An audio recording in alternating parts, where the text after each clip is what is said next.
Hello, Johnny. Hey, How you doing today? doing pretty good yourself? Not bad, not bad. Had to take a really stupid fucking call from work. Otherwise, I'm good. I was going over destruction stuff. I already sent Matt his. Hmm. Matt, did you have any questions on it before I just Nope. continue on? Continue on. Cool. Johnny, Mhm. I'm thinking about yours. Because you're getting a blessing of destruction. Mhm. Because everybody got one. So it's Matt. But you...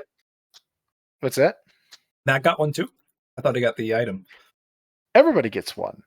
Oh, For having completed the shrine. I said that at the end of last session. You get an extra buff because you asked the spirit of destruction there for one. okay. All right. No, never mind. I that makes everything makes sense then. Okay. Yeah. But I'm trying to think I've been trying to think of what I want to give you. Cause you have somebody else that is you've got somebody else that is kind of deciding this for you. You kind of left it in the hands of a spirit. Uh-huh. Whose only knowledge on you really is basically you yelling, disrespect your surroundings, and throwing everything into a pit of lava. That's not true. I told her like my profession first. Yeah, told him about genetics, Yes. and she's like, I know genetics.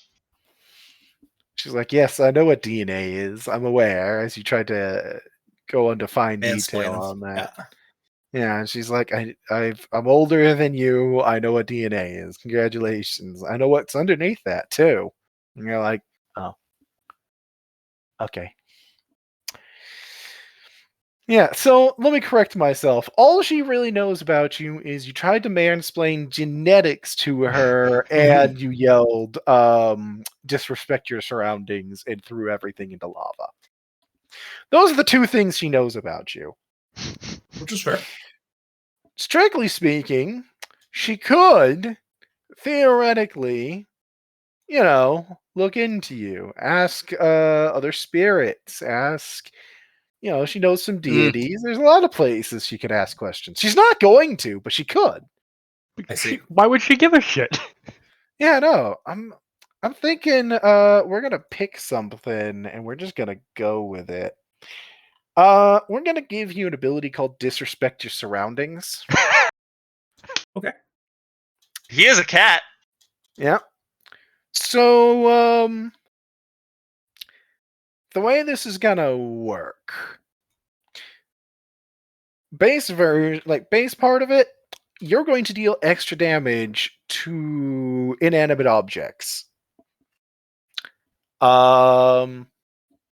Basically, every time you hit like a wall, a vehicle, an object, a door, you're going to deal, in essence, permanent toughness damage to it.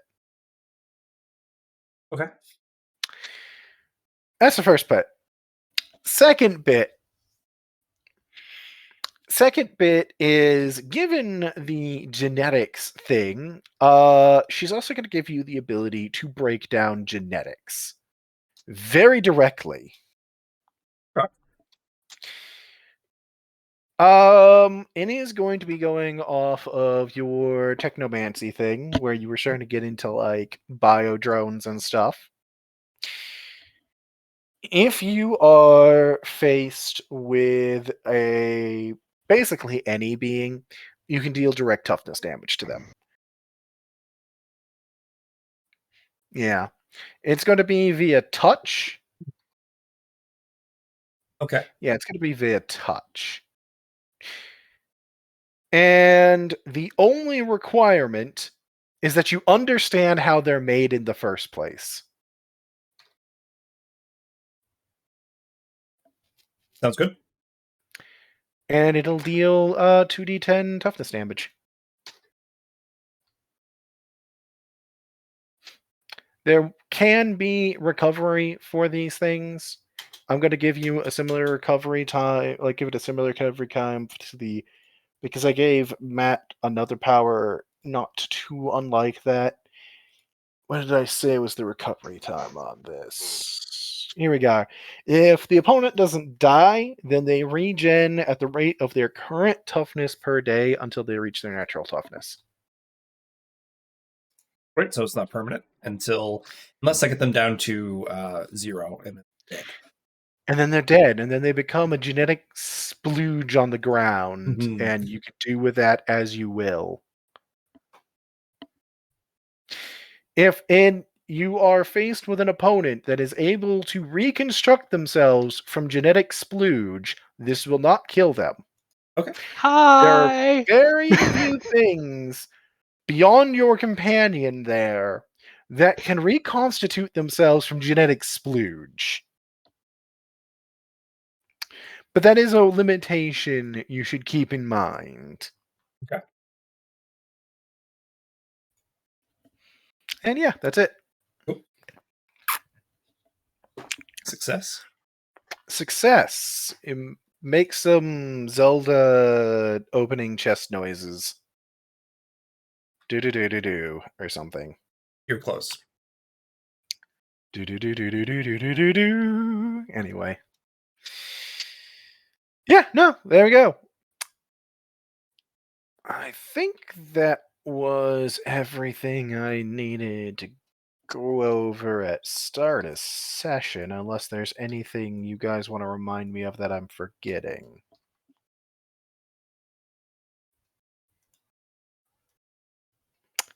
I will take that silence as I'm not forgetting anything important if I am forgetting something. Right. Last we left off, you guys had just completed the shrine. You all get a blessing of destruction. Note, the only way to, like, if you want to pump merit into upgrading your current blessing, you can. But the Mhm. only way to get new destruction powers is to gain another blessing. Right, from the other sentient things. Yeah. The other Yes. two. Her sisters. Yes, her sisters indeed. I almost tapped that. The limit. Hey, man, he still owes you a favor. Remember? Yep. And you were like, if you want some fun, her answer was that'll cost you one way or the other. Yep. Anywho, Nope. Blast has already figured out a stupid goal. I will tell you all now that when it comes to the Blessings of Destruction, you cannot get extra destruction powers unless you go to the shrine. Once you've completed all 3 shrines, it'll be a bit different because things change at that point. I won't go over details because you haven't earned them yet, but if you go through all 3 shrines, then some special shit happens. See. Yeah, special in a special way. Just like Ogre. Anyway, you guys have survived. You got out alive. You got out intact, more or less. One person lost some toughness. Oh well. Nobody lost their lives. And nobody lost a bonus. So, good job. Only a little bit of permanent damage. Only a little.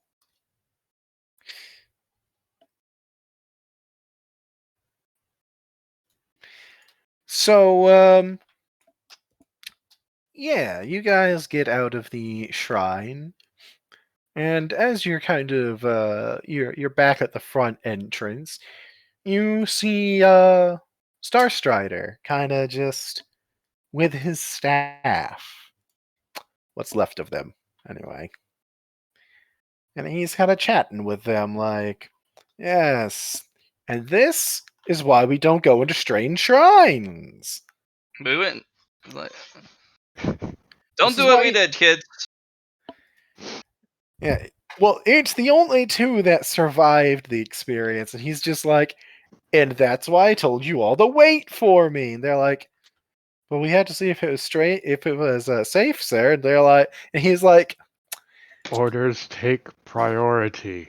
no, that is not what he says. He says, your lives are more valuable to me than that. He's like, I have survived for a very long time on my own. I don't need you to protect me from a shrine. As he kind of sees you guys arrive. Ah! And our new escorts. Hello there. Good day. Afternoon. Hello, sir. Ah, yes, the collective responses is everything I would expect. Well, I would You like to want thank. a yo, what's up, big homie Starstrider? Well, I would like to thank you all for having delved into that little. We're gonna call it an experience. Looking for me, I do very much appreciate the gesture, even if, strictly speaking, it wasn't necessary. We assumed that you would come out eventually. We just had reasons to want to get you out sooner rather than later. And all of those reasons, I'm sure, are impatience. No, we dropped off a rather lethal package on world by her own request and would like to get off world as the contract with the individual only guaranteed our safety until we dropped her off.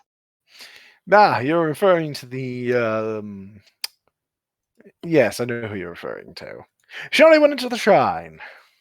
We had a conversation. Oh, well then, I guess.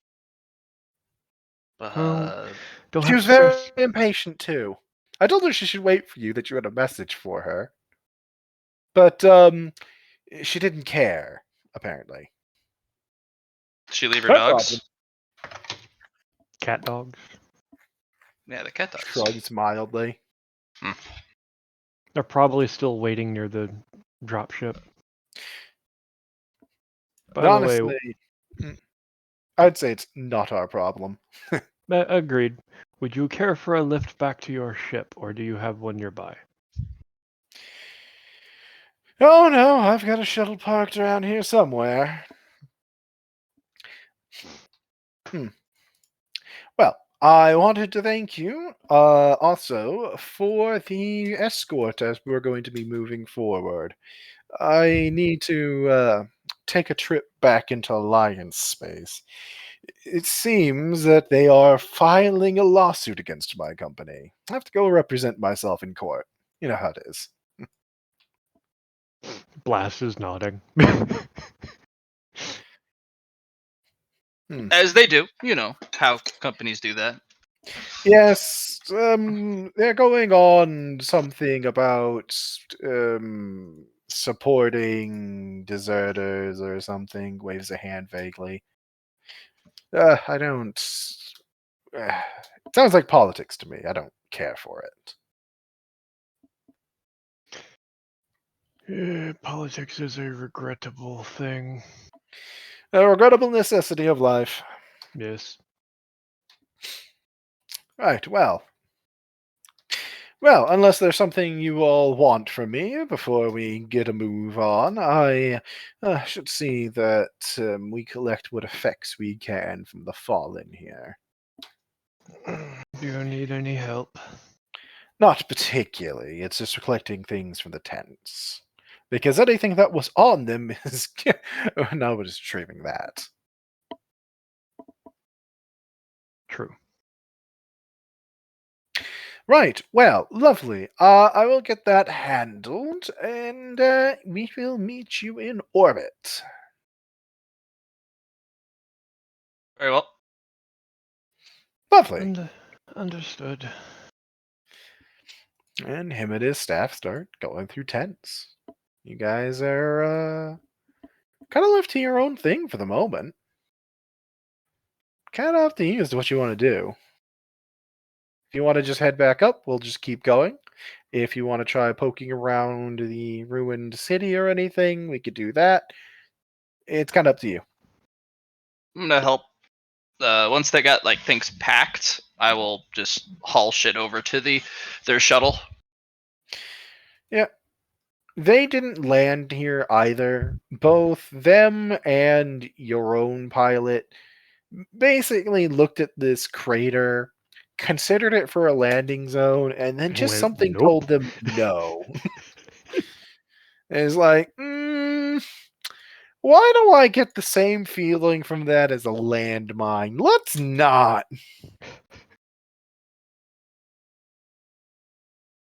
I mean, we're So, here on escort for Mr. Starstrider, so Blast is acting as escort while he's not in his ship. no, that's perfectly fine. He's not going to take long to do his stuff. It's mostly just collecting effects, Mhm. before leaving. And also continuing to lecture his people on their own safety. They look very, Mollified? very much. What's that? Oh, Mollified? mollified. Yeah, they very much look like they're like, yeah, no, we did a stupid, and we can see that, boss. He's like, you all make me worry. Hmm. Cool. Well, if you guys don't want to do anything specific other than guard him, we will move along. Yes? Yeah. Last opportunity, going once, going twice. No, Walk it off. we're not sticking around. Unless Aye. Johnny wants to do something.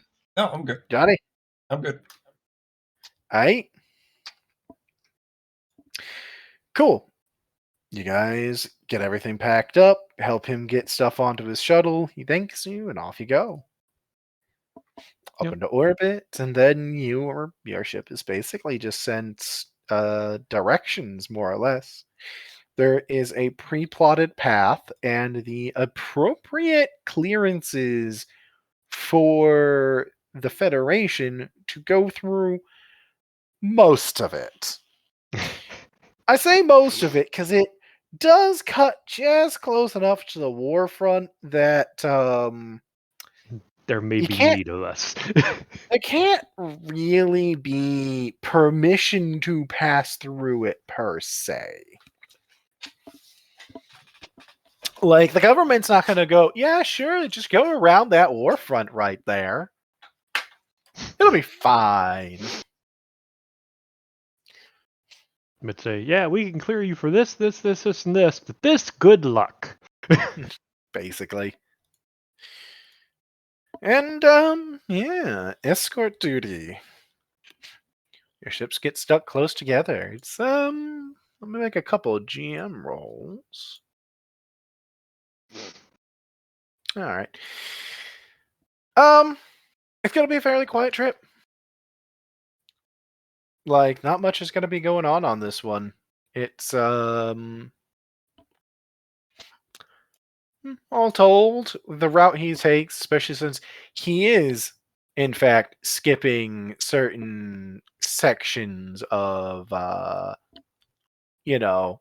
the war zone. Mhm.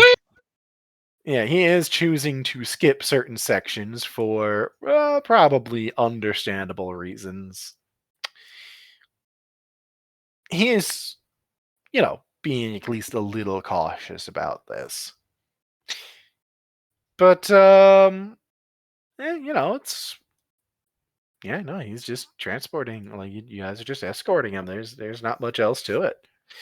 It's quiet. It ends up taking about 3 weeks all told because of travel times and all that, and Mhm. the route he has you guys take a bit longer than when you got in. I just need to know if there's anything you guys want to be doing during this escort. I never caught how long it would be.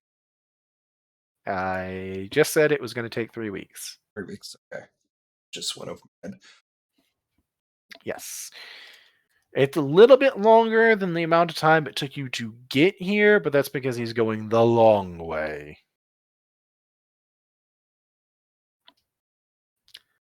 And, yeah. In the route, is there anything you guys want to be doing? Um, Working on. I'm gonna finish off. Actually, if it's 3 weeks, it's just enough to finish off my first unnatural because it's 4 weeks and I only have a weekend. All right. I'm gonna work Unnatural on. willpower. Woot woot. I still have my shared healing, even though it's more painful. It's a bit slower. The actual regen thing for unfortunately immortal is a little bit slower because it wants you to suffer. I mean, okay, but okay. I said that when we originally did this. So I didn't remember, but it's fine. yeah, that was the original warning attached to it, where it basically No, it was you severely grievous things like losing most of my body would take far longer. Things that would kill me would take far longer to heal, but my normal healing shouldn't be affected. I said everything was going to be a bit slower. Like Okay. I said everything. I just said healing. It's just going to take a bit longer. That's all. It's not like you don't, and you can still do your transfer. Mm-hmm. It it Okay. just wants to. It just sucks. That's all. Life sucks. Life is suffering. Deal with it. He's gonna start becoming more of an asshole to people who lose limbs. Go for it. I mean, what are they going to do about it? Tell you not to take their limb? Oh yeah, no, don't save my limb. You're an asshole about it. Right. All right. What do you want to be doing for that amount of time? Anything in particular or nah? Other than doing limb replacements, I'm just gonna train up a couple of stat points. Okay. So we've got somebody training unnatural, somebody training stats. What about you, Johnny boy? That was me putting in natural influence. Put in chat. Ah, yes. So you're working on unnatural intelligence. Cool. Cool.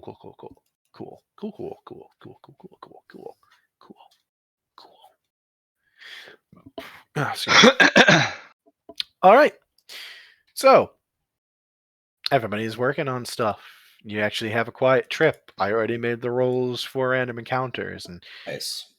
there's just nothing coming up. So I'm not wasting anybody's time. I do want to talk to the big man just briefly. Which big man? We For have 2 right now. no Forge Master. Ah, Yeah, you have yes. 3. Yeah, I want to check in with him just to let him know I lived, so he doesn't. I don't know if he even worries about that type of stuff. But He does. You're his apprentice. He cares, at least a bit. Cares about how you'll make him look bad if you fail. well, no one will remember, so it doesn't matter. Oh yeah, no, he actually does care that you got out alive. Because he's like, good. That's good. Also got this. As I go and touch a piece of metal and grab it with my spirit hand, and it goes gloop. Well, that could be a problem. No, I just grab my forge hammer. It's all good. How are you going to hold metal that requires both hands to hold it? I'll make a glove. Will the glove survive it? Probably not, but I'll make several. Or I'll just have another arm. He actually gets a thoughtful look. You could do that. Extra limbs is always useful. Yeah. The amount of extra you can get done just by having an extra arm. That's actually the original intention of the spirit limb technique. I'll just make an arm out of metal. Graft it to me. Maybe. The destructive essence, if it's attached to the spirit limb, might affect it then too. Oh, I wouldn't attach to the spirit limb. No, I would put it somewhere else. Yeah, I see. Well, however you want to go about it. Yeah, that or I could float it with my mind, not yet powers. I don't know. Well, I'm glad you're still alive. Mm-hmm. I also showed you that rune. Yes. Should I just tuck that away somewhere, or should I like proudly wear it, or like Which rune are you referring to, Matt? gaze? Gaze? He's like, that. That is a decision for you to make. If you don't hide it, there are some people that might want to try to take it. Sure. Why they would want to meet with him, I couldn't say. But there are some who wish to meet with uh, the High Priest of Destruction. Well, they would have to get to the other 2 shrines. Yes. But some people, if they know you've even gotten the first, they'll start watching you, following you, and wait until you've gotten all of them. I'm not saying it's a good idea, but some people consider the victors from those shrines to be more vulnerable than the shrines themselves. Well, I would say I would definitely be the weak point on the whole endeavor to get one of these, because that shrine was no joke. Some might try to take it just because it's a rune of power, not even knowing what it is. Mm. Oh, hey, check these out. As I show him my almost completely crumpled paper, and I'm like, ugh, and I write them again on the another. You should just put them on stone. Oh, It doesn't last immediately. forever, but it lasts a lot longer. I'll get some of the stone from the hold, It's not hard and to get just some stone. and I carve them out. He's I like, was yeah, able to do the first story. yes, those are some solid runes to start with. Hmm. Oh, I found these 2. These are weird. The firstborn of the soul, firstborn of the flesh. Very odd. Yes, racial names. It's very rare for a race to get its own name. Hmm. So I got a handful. I got over 10. No. Even humanity, it's not a single rune to give them the name. It's a series of runes. Pretty good. If I remember the list right, water, air, earth, fire, life, soul, death, freedom, and mind were the runes for that one. For humans, I mean. Hmm.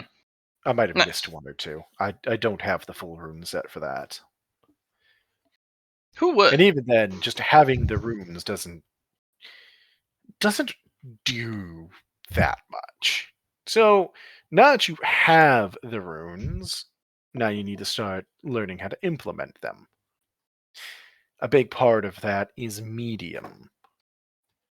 What are you putting the runes on? Why? What intention do you have for them? It's contextual based for the language, as you've seen. So if you are writing upon a sword, depending on the context you have in mind when you write the runes onto it, um, the air rune could have it send cuts flying through the air, have the weapon light as air, or directly turn the weapon into the wind. What if I put burning eyes on a blade?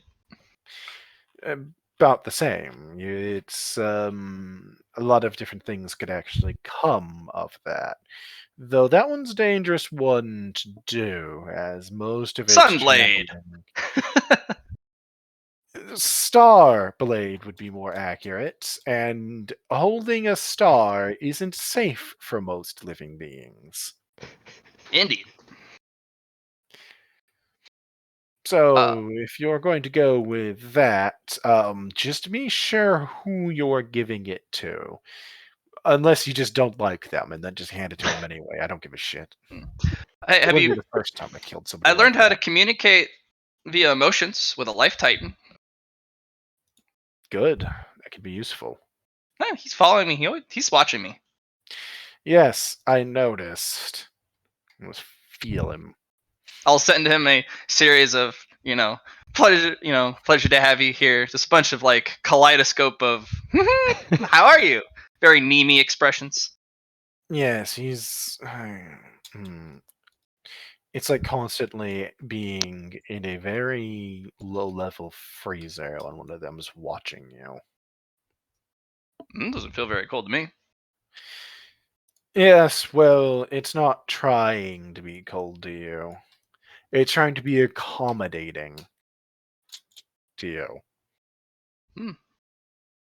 I find that I very much appreciate that, and that's very considerate. You were about to say cool, weren't you? Yes, I was. And then I was Wow. like, Just do it. If you're going to go with the pun, at least have the balls to do it. that is very cool. Hmm. I'm still not going to laugh. One day I'll get you to at least have a chuckle, Master. Yes, I will.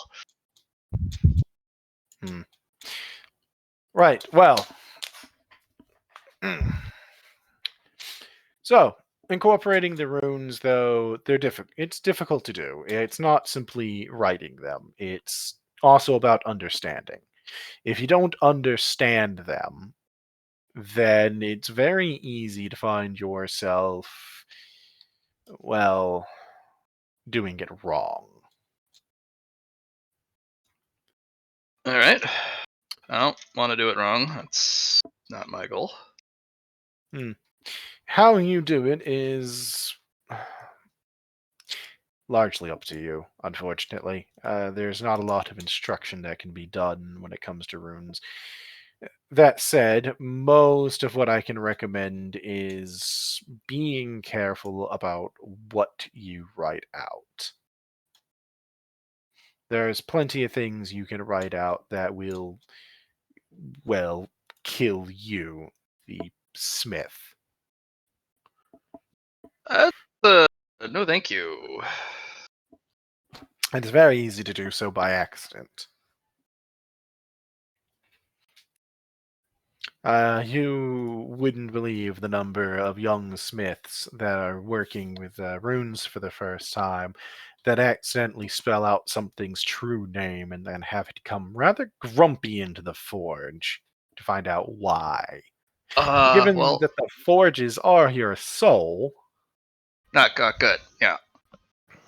like That's what I did overthinking. with the Life Titan here. I accidentally spelled out his true name. He's been very nice about that.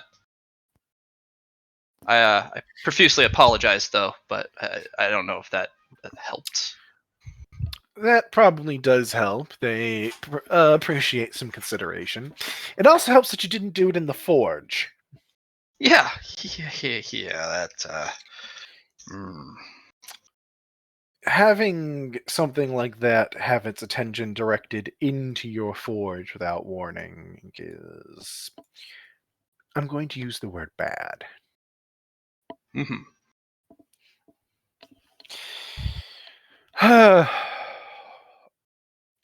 I will try and get you a primer on runes.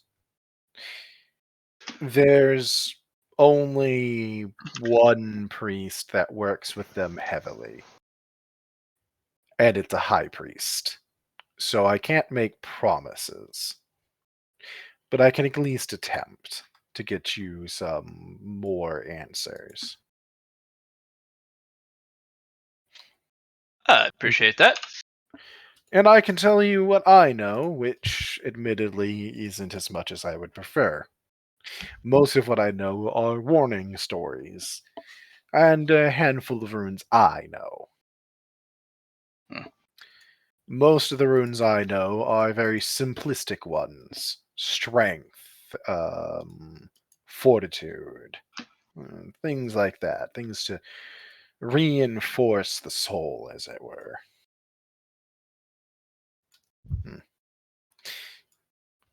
I would recommend, once you have a comfortable understanding of the rune, and you feel you have a adequate understanding of all of its possible meanings, or at least the majority of its possible meanings, you want to engrave them into your forge wall.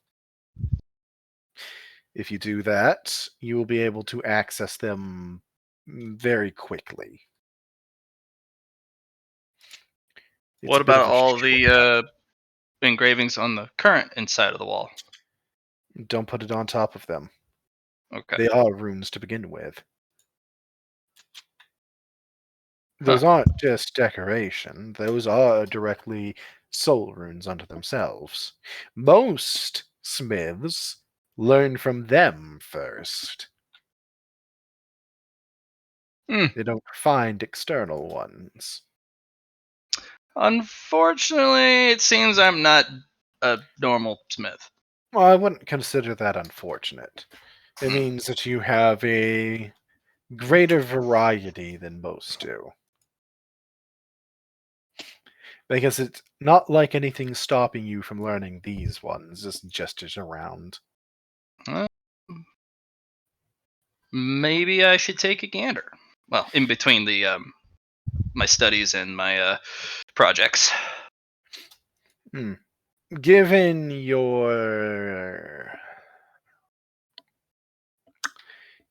your first experience with them and what you managed to get in contact with, I imagine you have the rune for life in there. Mm-hmm. Don't use it unless you very much know what you're doing. Yeah, it's a little complex. You will bring something to life. And it will do whatever it wants. Yep. Had a feeling. I knew somebody that was attempting to claim a high priest position that, well, he decided to learn the rune of life, thinking that it would help him along his path, and he engraved it on his blade. Good news is that blade is still around. It ate him and is fighting in the name of the Father now. As blades do. Yep. Yes. But don't get eaten by a sword. It's embarrassing for everybody except the sword.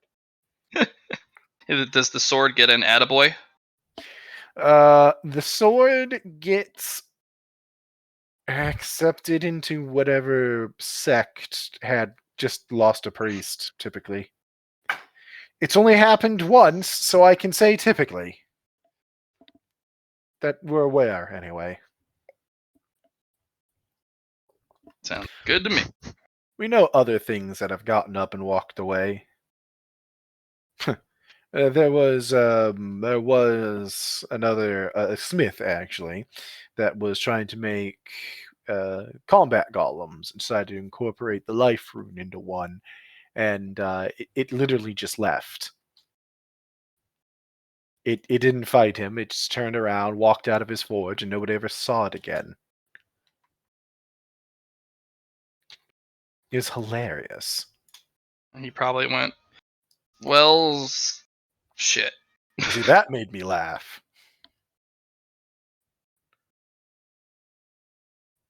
I also didn't like the guy. Oh, well, screw that guy. Oh, he's a good smith. Terrible life smith, though. You only find those typically on the mother side. Anyway, was there more you needed? Nope, just wanted to check in with you. I You wanted wanted to to show off. yeah, a little show off, but also if you Good. have a friend that needs something destroyed, I can come in and give an assist. I know a As I few can. people that need a few things gone. as I kind of wave my spirit hand, which is definitely a very thin, a little too long, with an extra thumb. It's one of the Forgotten's hands or arms. Yeah. He's just like, I know some people that need a few things gone that shouldn't have they shouldn't have done what they done. Well, I would be more than glad to extend service and maybe make some new friends in the process. Oh, you'll definitely make friends.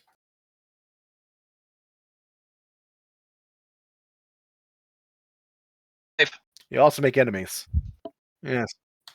Mhm. Little one, little the other.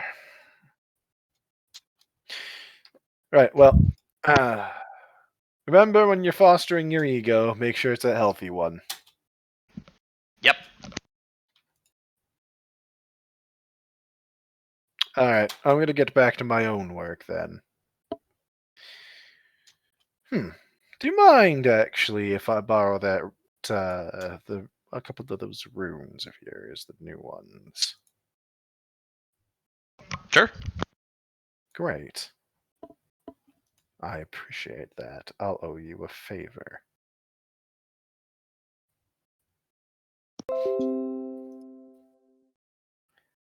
And he's actually going to grab 3 of the runes. First gift, last gift, and the rune that is his gaze, the burning gaze there. Burning eyes. Hmm. What was it? The Hold on. I'm just gonna pull it up because I I wrote it have the down. notes right here. Burning eyes or his Yes. gaze? Burning eyes. He's going to borrow burning eyes. He's not touching gaze. He takes one looks at it and just ignores it. Yeah, because we got Umbral Sea, Burning Eyes. So, are Burning these ones eyes he is cool. doesn't have? You think so? You'd assume. I'll just You pass asked over for all the stone plates to him. If you're gonna take one, take the lot. I'll start with these 3. I'll come back for the others. You got it, Master. The more runes you're unfamiliar with that you have in your forge, the more likely something will interact incorrectly. It's best to limit yourself. I mean, you're stuck with them now, so have fun.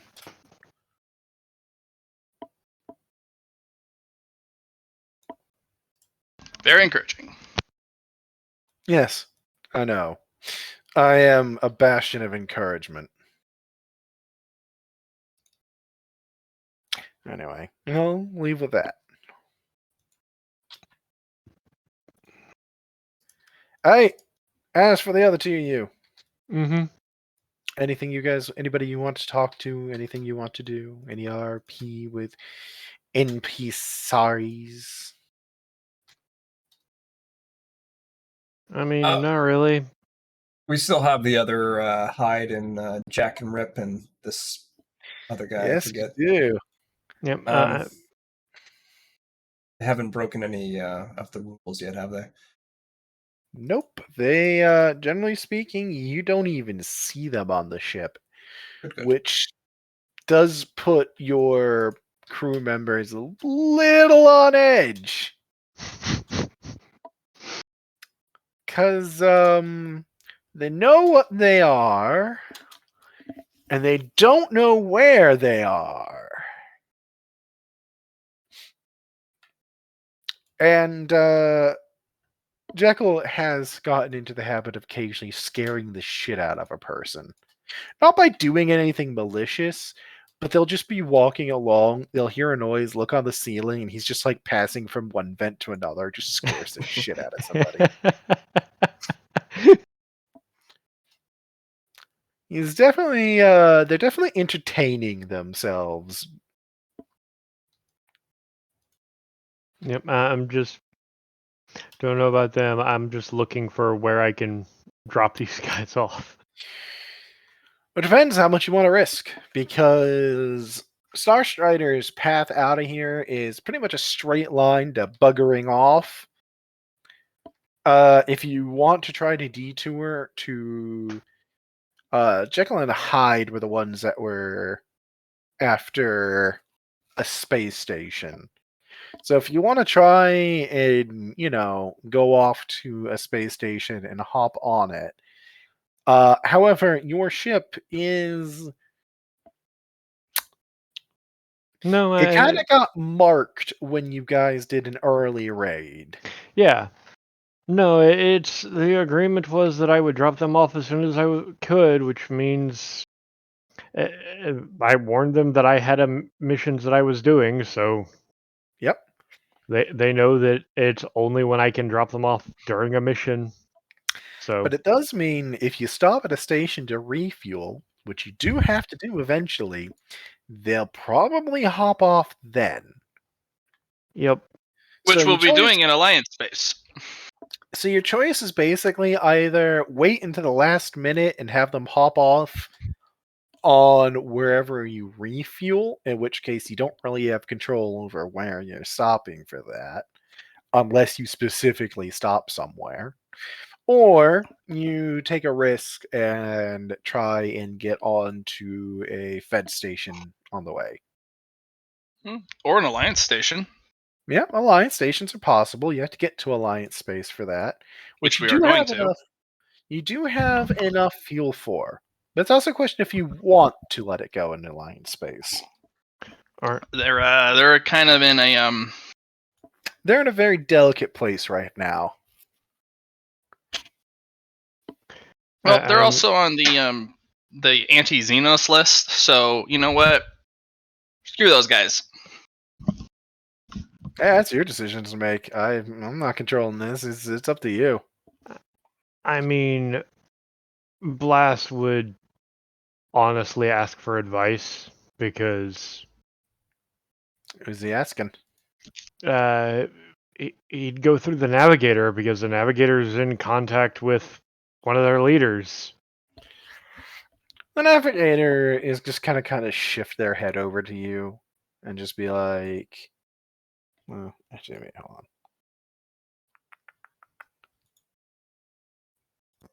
Because it's like, what is it I can do for you? I have to drop these pains in my ass off. And looking for advice on the best advisable locations to dump them off that won't be detrimental to our mission. That completely depends upon your objective. Anywhere you transfer them, if they find out that it was you, will not forgive you for it.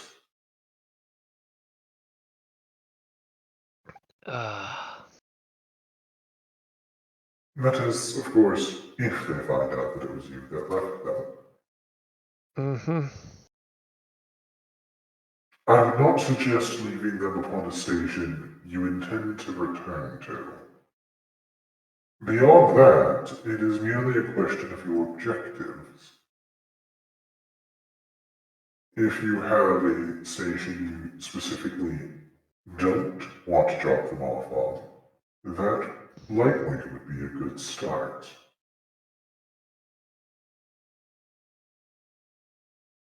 Do not drop them there either. Yeah.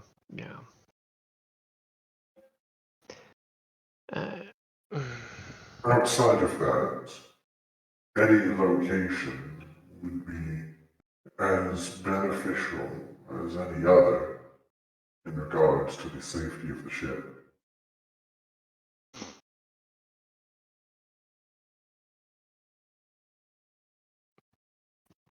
Right. Yep. Okay. I'll.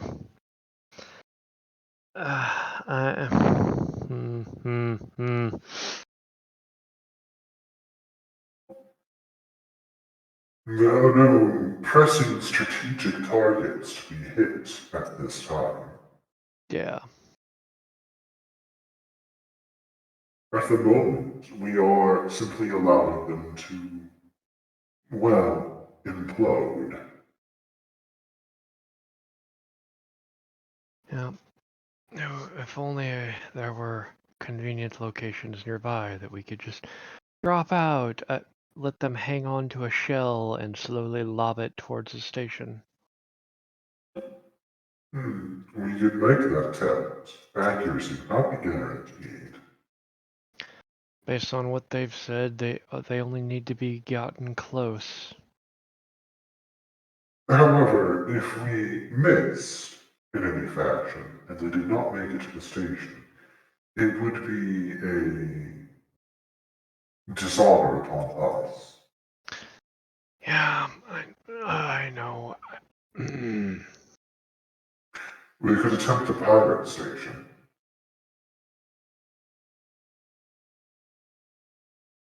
I may have an in with that. Uh, It would be dooming the pirates to them. But that is less of a concern. yeah. And he's just going to look over at the pilot.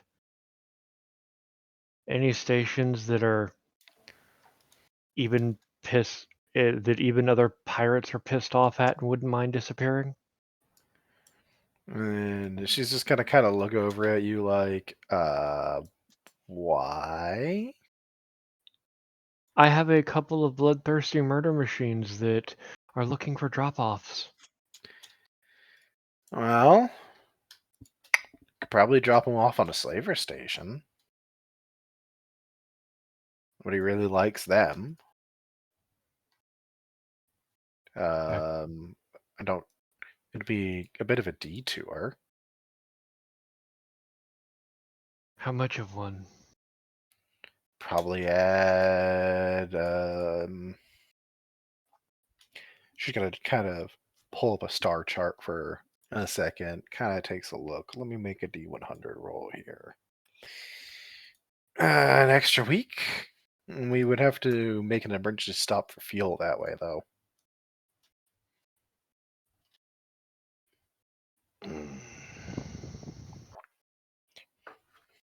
We could buy fuel at the pirate station, but I'd rather not. Yeah. We'd get screwed completely. Well, it's not just that they're going to overcharge us, because they are. Mm-hmm. If it was just that, I wouldn't be worried about it. But we wouldn't be able to leave the ship without having some risk of, kidnappings. Yeah. And I can't say I feel like dealing with that. Agreed. I'm going to have to get the okay from Starstrider, which is... Alright. Now I've got to contact Mr. Starstrider. You're gonna give him a ring? Yeah. He actually answers very quickly as he's just, Captain Blast, wasn't it? Yes, sorry for any interruptions. Oh, quite all right, son. What can I help you with? So, I've been given the location of a particularly nasty station of slavers, and I have a couple more like Norio that have requested a drop-off on a location like that. So as I don't- you're wanting as to I stop there, then? Yes, but it'd be about a week detour. I do have a court case I'm getting to.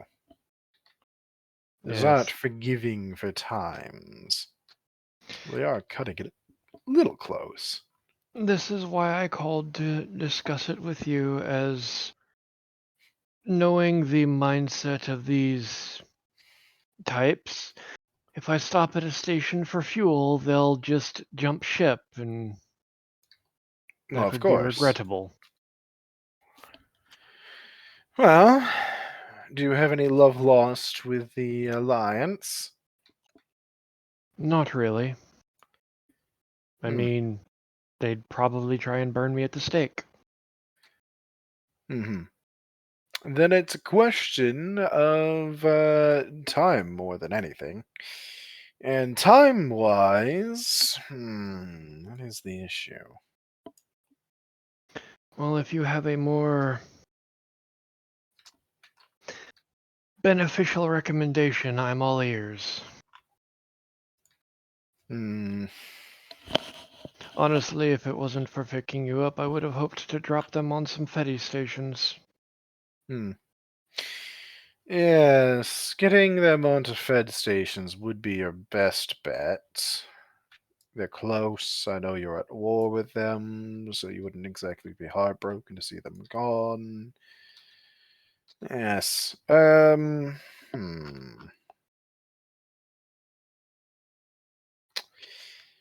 Well, there is technically one option, though.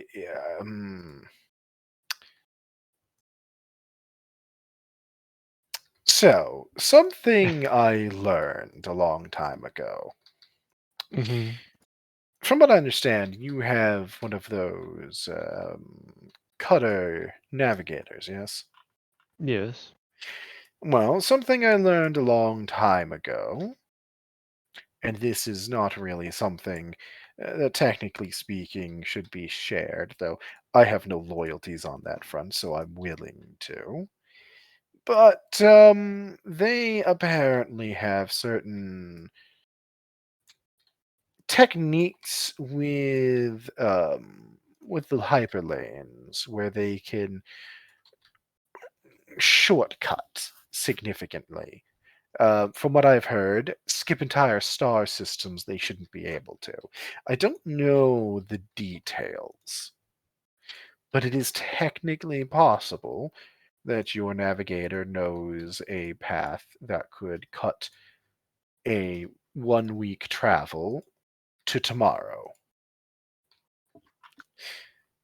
However, you would have to talk your navigator into agreeing to it, and strictly speaking, that is the closest they have to a state secret. OC, you could be kind of coy about it. Be like, Yep. you know, is there a? Do you happen to know a way to go faster? That is. That is the only way I know of we could achieve both objectives nicely. Let me discuss it with my navigator. Beyond that, unfortunately, it will be a matter of prioritizing what is more important.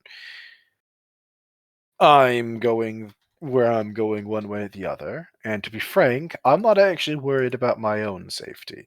I'm worried that of my staff. I didn't ask for an escort because I'm worried about pirates. I could take a pirate crew apart with my arms tied behind my back. But my staff can't do that. Understood. I will contact you shortly about what my decision will be. Yes, well, if you do decide to pursue this pirate station, I am going to continue on my own, and I will be informing Victor of, of your movement away from the job. Yeah.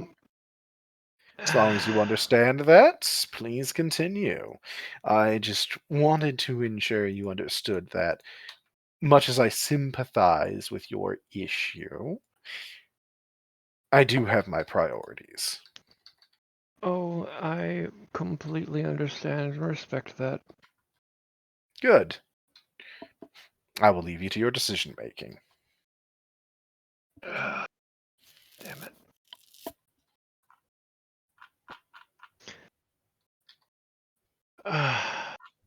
Any recommendations, guys? Because my only thought here is either dump them on an alliance station or try and discuss it with, I believe it was Jack and Rip that wanted to be dropped off on stations. No, Or it was was it Jekyll Jekyll and and Hyde. Hyde? Okay. Jack and Rip, they want to be on a planet. Yep. They're the ones that want a city. So, unless the party has any recommendations, I'm going to try and have a discussion with Jekyll and Hyde.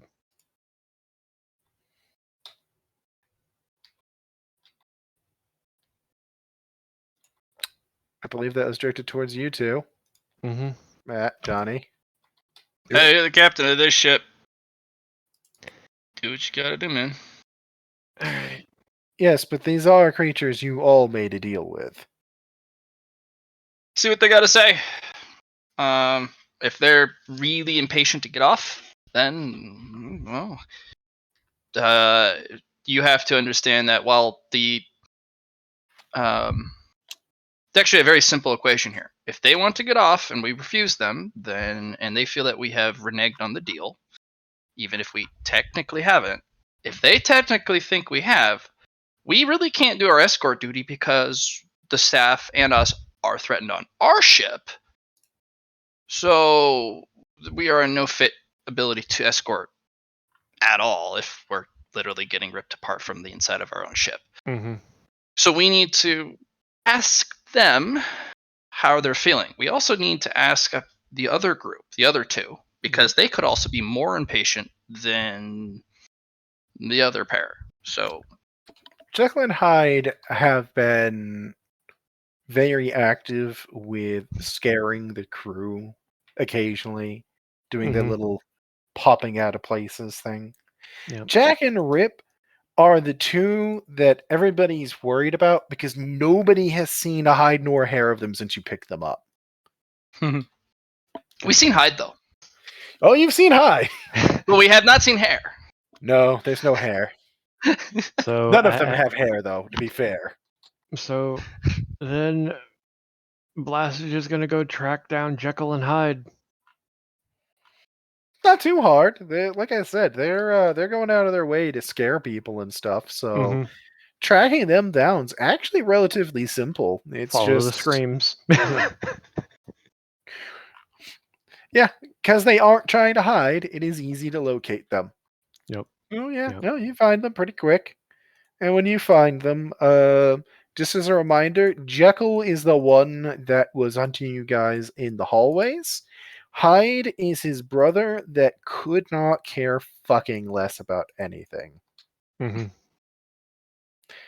Jekyll, when you find him, you can feel the malicious look of, I still want to kill you. Though it never says anything. Mm-hmm. It never says anything. And Hyde will kind of slip out of one of the vents nearby, like, oh. Oh, Captain, my Captain, what can I do for you today? So I have a conundrum. And I don't care. You should. It involves you. I want to drop you. I want to my drop you two off on a station as soon Yes, as possible, obviously, of course. as I believe would be more enjoyable to you as well. It would be our preference. But due to our duties, we are limited in where we can drop you. Currently. It sounds like a you problem. Now make it an us problem.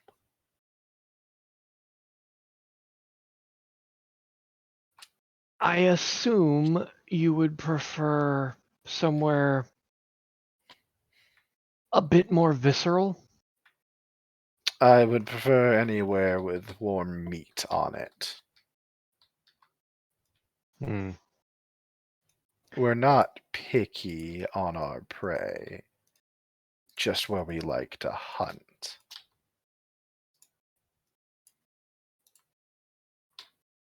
Fair enough.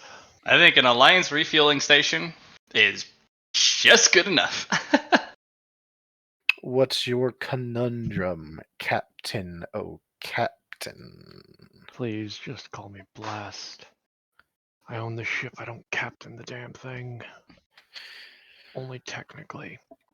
What do you want, and what is the issue? I want to not have the fact that I dropped you off fall back on me. I'm still waiting for you to make this an us problem and not just a you problem. Out of character, I'm trying to think of how to do it. Oh, yeah, no, he's not helping. Yeah, I know. What are you trying to figure out how to do? The best bet that I can think of would be to convince them to hold for a couple of days, at least until another couple of ships pop through. Well, look, we don't need to inform them that we, have docked. They'll probably know, but when we dock is when we choose to. So too much information can actually hurt, because if you give them too much information, then they're going to know stuff, and then they're going to have an opinion, and they may make a demand. Well, the only thing we need to know is how long are they willing to wait. He's already said a little too much, in that he already mentioned that he doesn't want it coming back on him. So, as just as a warning, you have already said a little too much. You don't need to give them the full story. The only information we need from them is how long are they willing to wait, because we do have a mission, and that was part of the original agreement. Mm-hmm. Which is fine. And yes, we're going to have to refuel, but again, we don't need to tell them that we have docked and refueled. They may get off. We don't have control over that. But if we dock and they don't leave, then they are trusting us to inform them, as part of the arrangement, that this is the place we want to drop them off. We don't know. No. We also need to have them communicate with the two that aren't available to find and don't communicate. And we need to know how willing they are to wait. So, to be at least mildly helpful on that front, it won't be too hard for you to track them down with psionics. Mm-hmm. They're not quite hiding that front. They're just not Avoiding interacting. people. They're not tormenting the crew. Yep. So then I'll just be straight. How long are you willing to wait? Interesting question. So you want us waiting, is what I'm really hearing here. I want to know how long you're willing to wait before you start trying to kill my people. Your people? Oh, he won't touch them. We already had a discussion about the safety of your crew for the drop-off.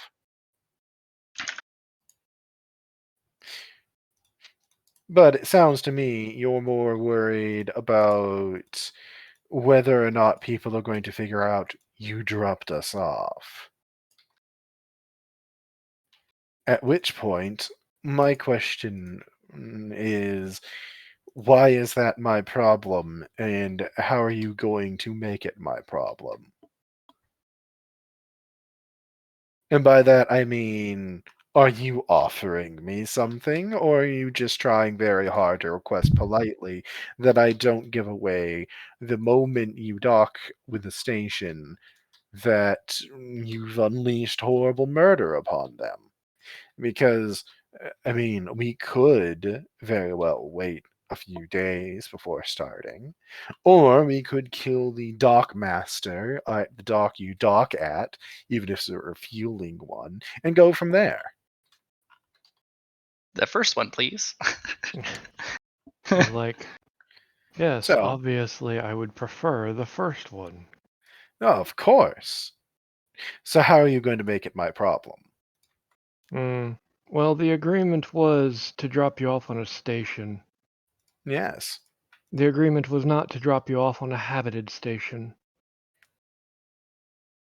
That's. I'm trying. That's a dishonorable approach because yes, it's a technicality, Oh, but it's we're playing this out. Don't you point that out right now, as yes, currently no. he's staring at you It's like with a very lingering silence. yes, and I know. And Blast is just like, look, I spoke out of turn. That was never my intent. I'm just beyond stressed over I things don't beyond my care. control. I don't care. You've now threatened me, and I don't like that. Yes, You've threatened yes. my brother, and I don't like that, even if I don't particularly like him. So, give me something, and I will play nice. Don't give me something, and not only will I make sure that I kill somebody as soon as we dock with the station, I will write your name in blood on the walls for the entire first month that I'm there.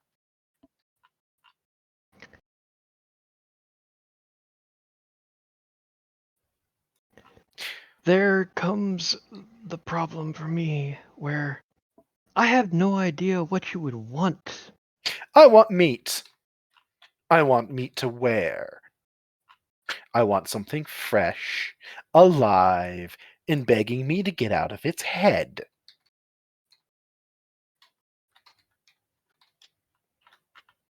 I don't care what it is, so long as it's sentient, vaguely humanoid, and acceptable on whatever station you drop us off, which will be your decision as to what station we are dropped off on. prisoner, if we can get our hands on one.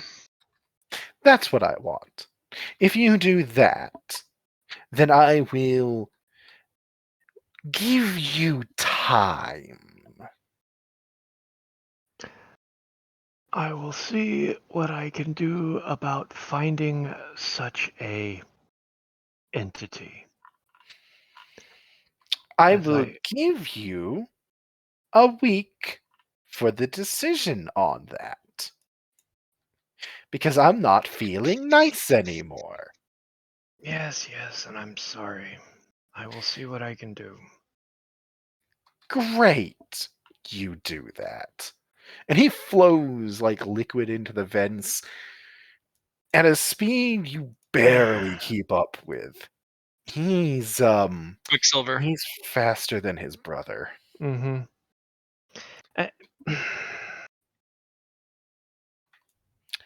Hey, you say stuff. It's gonna sometimes come back to bite you in the ass. Goodwill was the nature of our deal. No, goodwill was never the nature of our fucking deal, and that's what's pissing me off about it. Of course it They was. It's were all No, about good deal. No, goodwill. hold on. It was never about goodwill, but there was honor to it.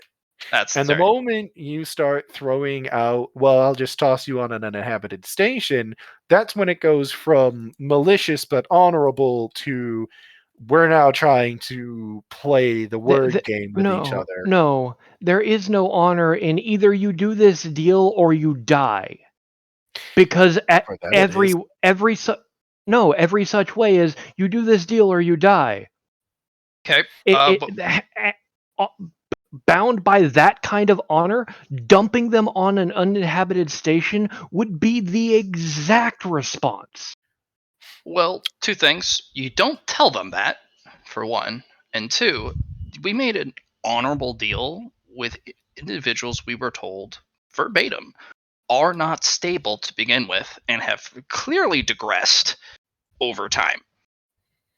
We literally we're in an insane asylum, or we were, and we grabbed a bunch of them and said, "Can you not kill us?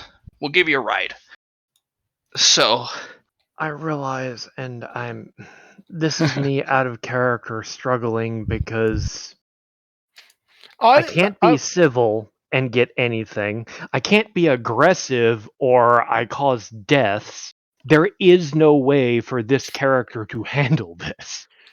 These are not beings I ever made to be good to deal with. They are not fun things to make agreements with. And if you're forced to make an agreement with, like you were, then it's very hard. Because if you had just brought them to an empty station, you probably could have just gotten away with leaving them there. They wouldn't have noticed for a little while, at least long enough for you to decouple. They would have been salty, but you probably could have gotten away with it. Now, though, now you threaten them with it. And that changes dynamics significantly. Now they are looking at it as, because before they were looking at it as this is the closest to goodwill, like good faith dealing that they do. Because they're infiltrators, they're murderers, they're slaughterers. They aren't good creatures, and they are designed for a very specific task. And I get that, but in my mind, It doesn't finding matter, people that man. would be willing to negotiate with them would be valuable to them. No, not But- really.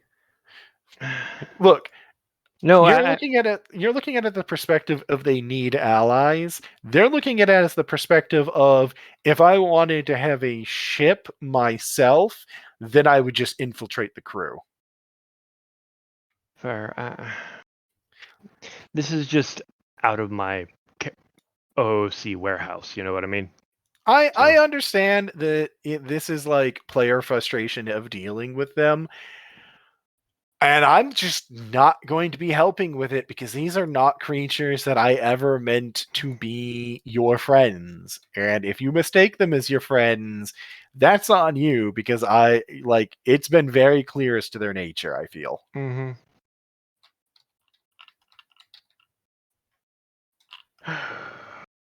No.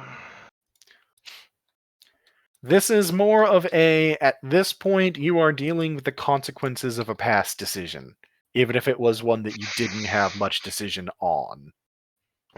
Because you actually could have perfectly well killed Jekyll. And if you had, I had an entire thing that was going to happen with it, and it was not going to be all of them dogpiling on you. But you had no way of knowing that. And you negotiated with them. You talked to them.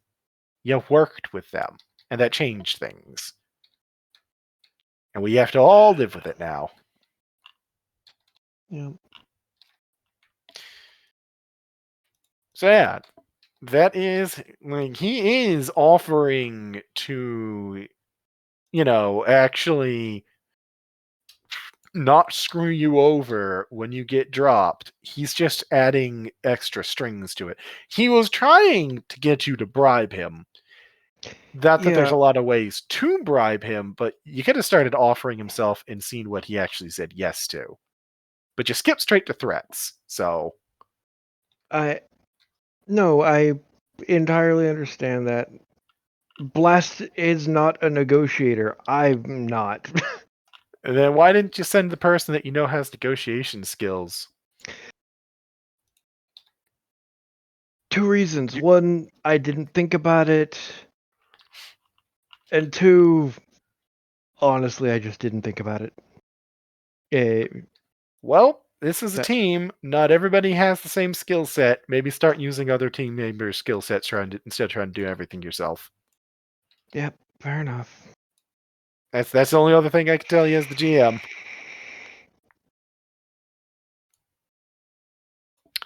So, give you a week on his ultimatum. Yeah, I'm just gonna talk to the party about it. Well, party, you now get to hear what Blast got told by Jekyll. Well, Hyde, really, and Jekyll's gonna back him. Mm-hmm. Just kind of blink at them. Oh, that shouldn't be too hard. I'm just gonna go back to my work. It shouldn't be too hard. Define shouldn't be too hard. Oh, to find someone for them to jump into. within a week. Oh, yeah, Yeah, I'm not making it a them problem. It's an us problem. So trying to foist it on them as a them problem. No. We're basically negotiating with entities we don't really have leverage over, other than the original honor agreement, which is now even more tenuous. So I'm just gonna give them well, that shouldn't be that hard. Sure. And then just go back to my work and leave them standing there going, yeah, do it. I believe Blast was bringing this problem to you. Oh, To try and well, I'm get gonna give some him make a advice and decision. help. Silco's making a decision. Silco, what decision are you making? Silco will offer up the one of his monkeys for body inhabitants. Oh, that monkeys are sentient. They are humanoid. Well, You then. did sentient your monkeys. Because monkeys are not baseline sentient. However, he did accidentally sentient his monkeys. Sure. If I didn't pass the willpower, I wasn't going to give him away, but I did, so I'm doing you a solid. Yep. Those monkeys are expensive. I will owe you one. Those are very expensive monkeys. I am definitely going to owe you big for this. And they were your first successful experiment in gene alteration, too. That's why I did a roll. They're your babies. Your experimental babies, but still. I mean, technically, we could dock at the station, grab someone, pull them in, and then be like, okay, there you go. I know, but I'm sorry, Johnny. Okay. All right, so you're going to offer up the monkeys then? Monkeys or monkey? They need two. You need two. Oh, no. One for Jekyll, one for Hyde. Oh, no. Well, we don't have to give it to them now. We just have to give it to them You have- later. You have a week to decide whom or what you wish to sacrifice. It just needs to be humanoid and sentient, really. Those were the only actual requirements. two, so there you go. Well, hold off until the end of the week, and Yeah, then if we don't find an alternative, like some pirates or I don't know. I already rolled the random chance. This is going to be a quiet trip, so the only way you're going to run into pirates is if you specifically go looking for them. Alrighty then. So I am grateful. I will find a way to make it up to you. I owe you one. Do you want to try and find a pirate ship? Or something? Because that's not off the table. If you want to go find one, you can't imagine it would be horribly hard.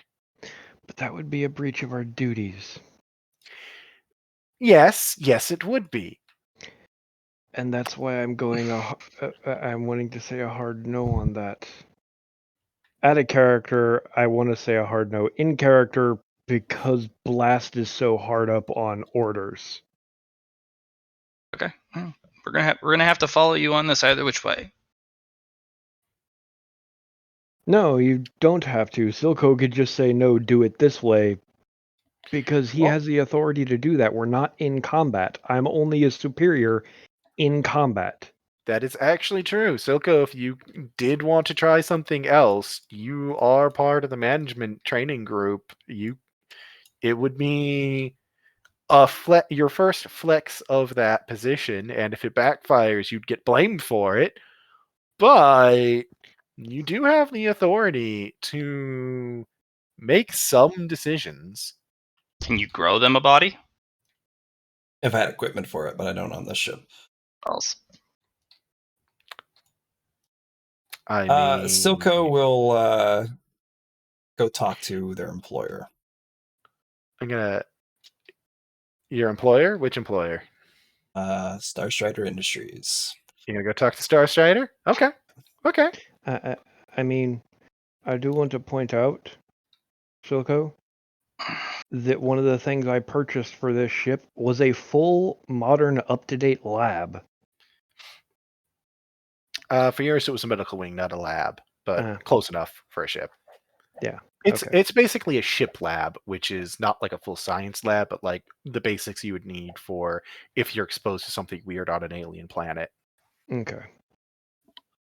So that It would is make it- modern and it is new, and it would, with some creativity, possibly work. But he wants to talk to Starstrider. Yep. Let's fair talk enough. to Starstrider for a second. Silco, do you want to talk to him in Yes. person or over the comms? No, I'll You go do talk to him in either. person. All right, you'll get invited into the ship. Nice, friendly. You'll find him at his office. You'll have to wait a couple minutes while he finishes up a call. When you get into his office, he's just, Silco, wasn't it? Yes, that is. I hate to bother you, but something's come up. And what would that be? Our passengers are getting a little rowdy. It seems that. Wait, 1 second. I gotta get into character here. It seems that we're having some issues with them. They are requesting something, and I was coming to you because, as our player, I was hoping to get your approval on it before we take the plunge. And I guess I do technically count as your employer since I did ask to borrow you. Yes, what can I assist with that? Silco will put down a dossier on the creatures. He doesn't even look at it. He's like, I know what a bloodbath is. I presume that this is in regard to the call I got from Blast about looking to take a detour. Yes. On the second page is our agreement with them. And there is some strings, but that's only if they start killing our crew. But I was hoping to not have that happen, to make things smooth sailing, but I propose we take a small detour and do a civil service. A civil service. Yes. And A civil service to what country? Everyone, everywhere. Mankind. I'm not man. Mankind, as in the general sense. Sentient kind.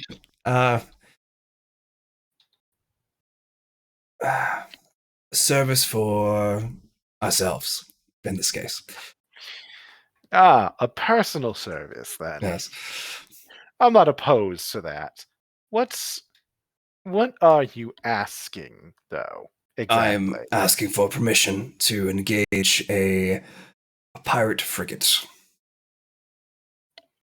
Engage or You want transport. to engage one, Correct. which means you want to attract it. Correct. Or find it, but attracting is probably easier. Well, you set off the right emergency signal, and they come running like sharks to the smell of blood. Hmm. And he'll flip open the dossier, specifically goes to the agreements in question, kind of muses. Did you make Why? the addendums on the agreement, by the way, Johnny? After the recent conversation? There was no. I'd say no, I suppose. The one they just had the conversation with Blast about, and then he had the reason why we were going after a pirate ship. Sure, I'll add in the reasoning for. But what I gave him the agreement for was the initial agreement.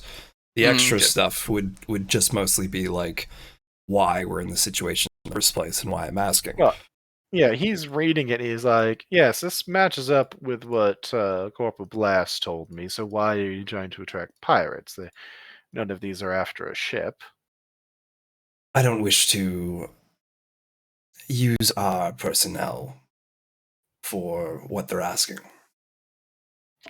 Well, you just said you didn't add in the extra thing. That's why he's asking, because you don't have the personnel question attached or the personnel Yes. request attached. Yes. Blast spoke with some of our passengers, and they made an ultimatum that if they did not reach the destination within a week, that things would be getting ugly. And that's not something I want. Even though if things do get ugly, it comes in my favor, but that's not what I'm hoping to gain from this. He's gonna flip the dossier closed, staple his fingers in front of him. You know, people claim that there's a lot of ways to tell when somebody fibs about something. Oh, I find interesting ways to do it myself. What's the actual reason that this ultimatum was issued? Because it certainly wasn't just issued about a week. Because we aren't getting there on time. So, Blast, Because did he you told tell you. us? Did you tell us the Yeah, whole no. deal? I gave you a full rundown. That I fucked up, threatened them because I was irritated or threatened them with dumping them on an uninhabited station, and yeah. Blast decided to make agreements that were not about the original terms and threatened our passengers, which escalated the situation. Ah, I see. That is a much more clear and honest answer. Thank you. Of course. So, he pissed them off. Now they're issuing ultimatums. They do tend to do that. And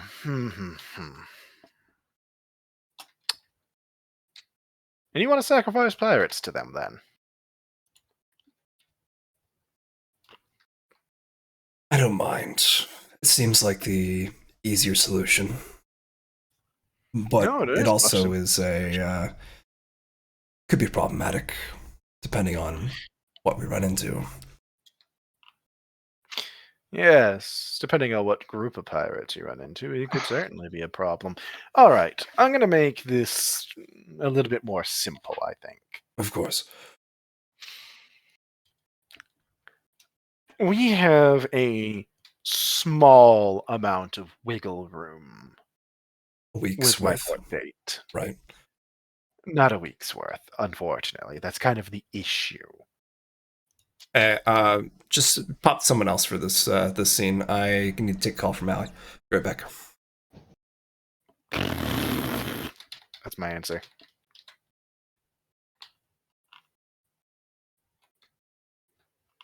Because we can't just pop somebody else in the scene. We're kind of in the middle of a important discussion. I just hope it's not. I just hope it's not a. I'm back. I just needed to, not ignore her. No, that's fair. That's fair. She good? Yeah. We're We're good to go again. Sorry, I just I didn't want to make people wait too long. But yeah, let's get back into it. Unfortunately, there is. We have to actually finish this discussion. Yeah, before we start to do things, I understand.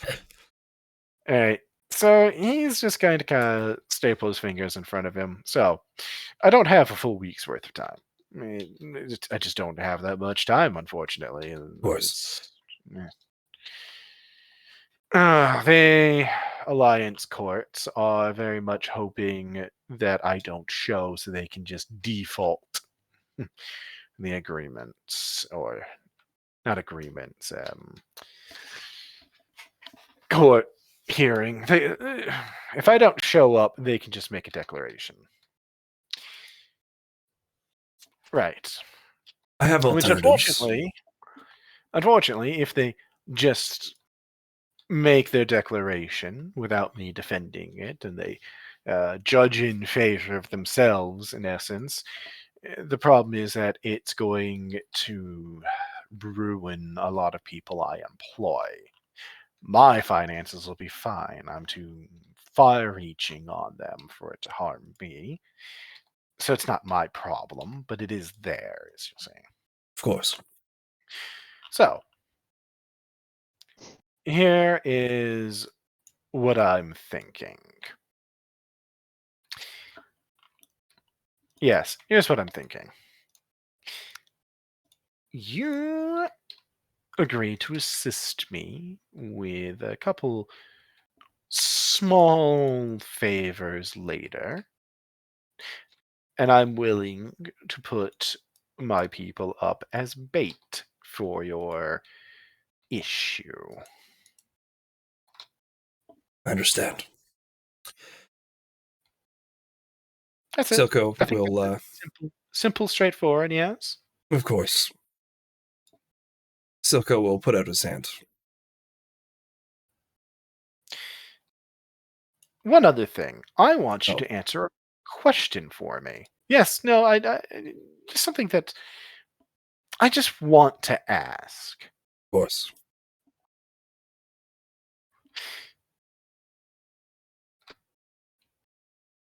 And if you don't answer, then, well, My first I'm not question, exactly going to hold the lives of the crew aboard your ship hostage over it, but the questions are rather simple. Why is your soul wrong? you have good eyes, I see. I see souls. More specifically, I see human souls. Mhm. So, why is a human wearing a Leonin's face? Let me tell you a story about someone I knew, someone in a past life. They Ah, were yes. they One of were a those. Go ahead. they were a researcher for the Federation. Mm-hmm. They worked in genetics, and they working on projects that needed to be done discreetly, infiltrate, and they were part of that project. They didn't like how things were run, even though they were the head researcher, of course. But they took matters into their own hands, and they decided to do something about it. So, my body is mine, Mm-hmm. but the soul is something I can't change. Hmm. So you're in hiding, and rather than changing your face, you changed your race. Correct. Interesting choice. Well, that's my curiosity satisfied. I hope I'll that help. makes things easier. I'm very Hmm. reluctant to talk about past lives. I've had many past lives myself. That's why I wasn't going to hold the whole thing hostage over it.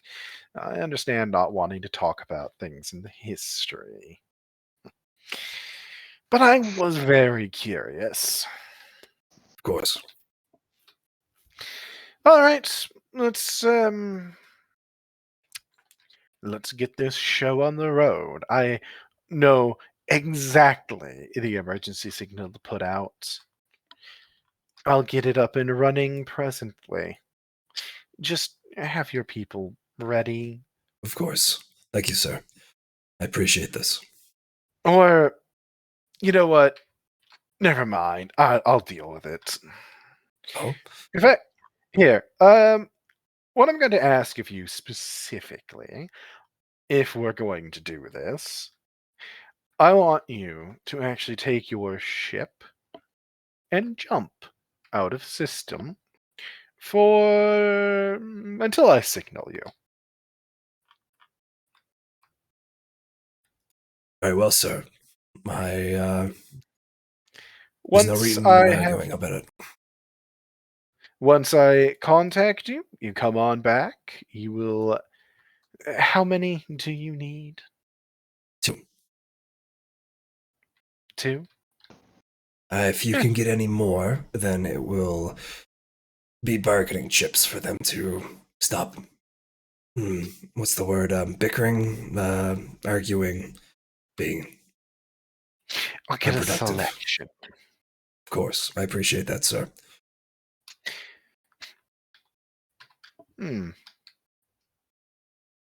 Right. Oh, I know what he's gonna do. He's gonna let them dock, board the ship with their boarding party, and then he's gonna go, "Oh, this is the wrong neighborhood, gentlemen. I suggest you put your weapons down." I mean, you're not wholly wrong. And then we cut in and kill their escape route. An emergency signal goes up. You guys leave the system, as was what he wanted, as per his request on that front. And it's about a day later that you get contacted from him, and it's just the, come on back, boys. I have your present. Alrighty. And when you get back, there is a pirate ship just still docked with them. And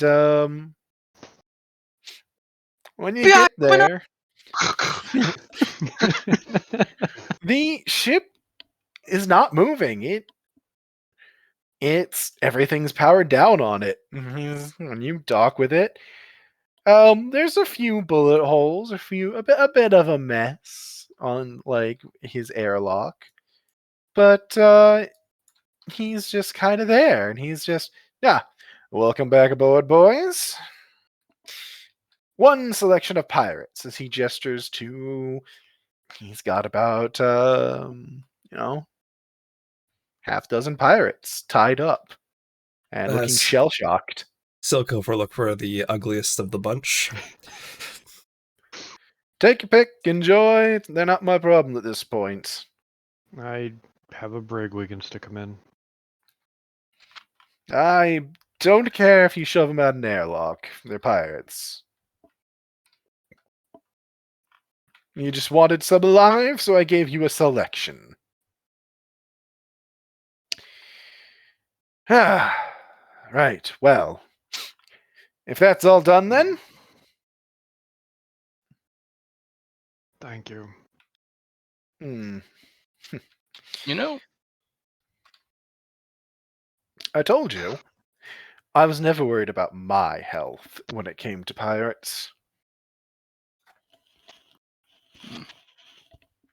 Pats one on their head and they visibly flinch when he does.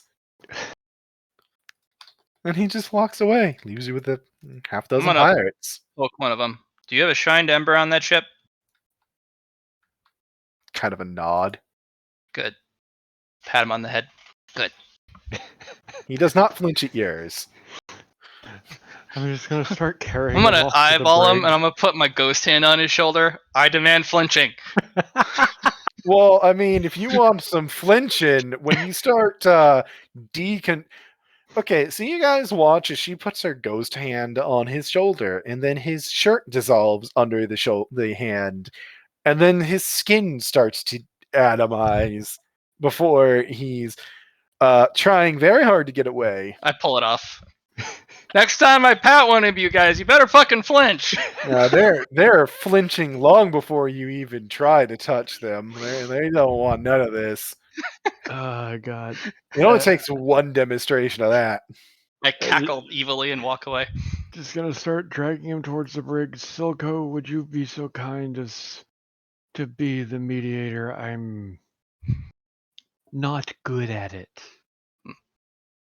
What's your plan for the ship, Mr. Starstrider, the pirate ship? He's like, I already tagged it. Ah. Okay. Yeah. He looks at you. What? You think I'm not going to take my own salvage? Of course. May I take the Shrine of Ember onto our No. vessel. Oh, I'm going to tell you no immediately. There's pretty much every pirate ship that still sails has one. It's very rare to find one without. well, darn. It's not. I forgot to inform you, shrines of ember on pirate ships are more common than not. Well, no, I want to take their shrine. I understand that, and I Oh. said no. No. Well, what? You said no? I don't Okay. need. We don't need another shrine to ember anywhere. I understand that you, based on that question, you're probably one of her. I'm going to use the word cronies. I But, heard Smith. cronies, I feel. but with a fancy title. All right, there we go. You're a fancy crony. Uh-huh. I don't give a shit. No, you. I don't like pirates. I don't like Ember. She's a bitch. Hey now. Now that's there. What? She's What a are you gonna rock do about star. it? I'm What are gonna you give you a gonna do about it? raspberry. I'm gonna give you a raspberry. Grabs your tongue. Yeah, he immediately grabs your tongue. It's like, my friend, please, I'm gonna swat his hand with my ghost hand. Like, stop it! Let go. please He do does not not. let go. I'll grab his Please. hand with my ghost hand. Like, let go! Let go! Let go! My You're tongue. watching absolutely nothing happen to his hand. Come Huh? on, please Huh? stop messing with Mr. Starstrider. Hey, he's shaking her head up and down with her tongue. Happy to these things. Les is now laughing his ass off. And then he just finally lets go. Ow! Now that'll learn you. What's the lesson? There's only one lesson you learn from this. You're really fast. And? You're very strong. And? How the hell do you resist the power of destruction? Oh, well, that's not really the lesson we're trying to take away from it. If you really want to know, I could tell you. I do. Oh. I'm the avatar of humanity. I am Oh. everything that is human. I can't be destroyed unless there's no humanity left. So, finger guns at you. That's OP. Pats you on the cheek. Uh-huh. I'll just walk away at that. I'm not answering. What did we learn? I defy it. I defy the lesson that you should be learning, which is don't poke fun at Starstrider. Well, he poked fun at Ember. Oh, yes. Well, So don't fuck with Mr. Starstrider is really the lesson that was supposed to be learned here. But, you know, then again, you don't learn lessons. You just make mistakes. Exactly. All right. So, you have some pirates. If you just want to give the two of them a selection, that solves the whole problem right there. They'll No, just I'm being spiteful. I'm going to take the ugliest of the two. All right. So you're gonna go to them with the ugliest. Mhm. Because they wanted a pair of them, so you just could grab the ugliest two. All right. They're gonna kind of look at it and be like, "Does it know how to scream?" Pokes them with something sharp. Ah, good. You can leave. And then you watch as he makes an incision right at the base of their scalp, and then liquefies and goes inside of him. Not good, boys. The screaming starts, lasts for a little while, and then abruptly stops. His eyes don't stop screaming. Just the rest of him does.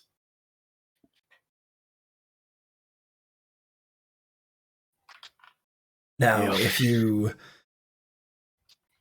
ever need more and become a little antsy, we can talk about having more. And the What? man's head turns to you, and out of his mouth, in his voice, Jekyll goes, "Why would I need another?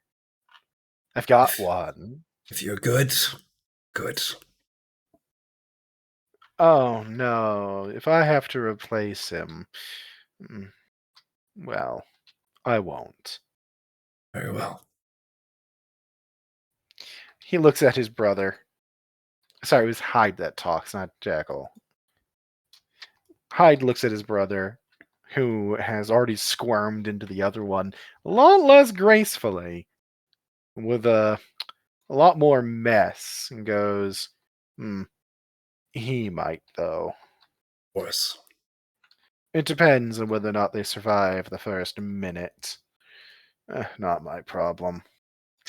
The deal's done. Agreement's been held.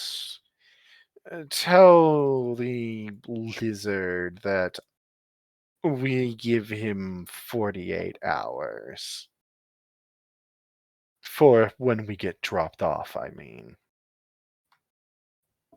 If Very he's well. still on the station after that, that's his problem. Of course. Great. Goodbye. Shoo. Wrong thing. And we leave. End scene. End scene indeed. Alright. Would you like to talk to Jack and Rip before we try to make a similar deal? Because you meant to talk to them, but you hadn't gotten around to it. Yeah, I You fucked could. up. I'm entirely asking Silco to cover that. Alright, How- Silco, you're being asked to talk to Jack and Rip next. I can Yep. at least tell you where they're at. Like I said, they're not hiding from you psionically. It's not that hard to find them. It's just that they're not bothering the crew. Yep, Mhm. I I'm just will. letting. I will send them a message. They don't have communicators. You do have to go talk to them in person. But when you Okay. find them, they are playing poker. Just the Sorry to two of bother them. you too. How goes Both of them. the heads up? Both of them kind of looks over at you. He wants something. What do you think he wants? Something annoying. I'm going to bet they're here to alter the agreement. He looks nervous. Yes, he does look nervous, doesn't he? I think you're putting words in my mouth. Mwah. Thank you. Oh, you're welcome. What do you want? I'm here to offer you some gifts. Oh, I figured you should be gift. getting antsy. I have some individuals that aren't part of the crew. Hmm.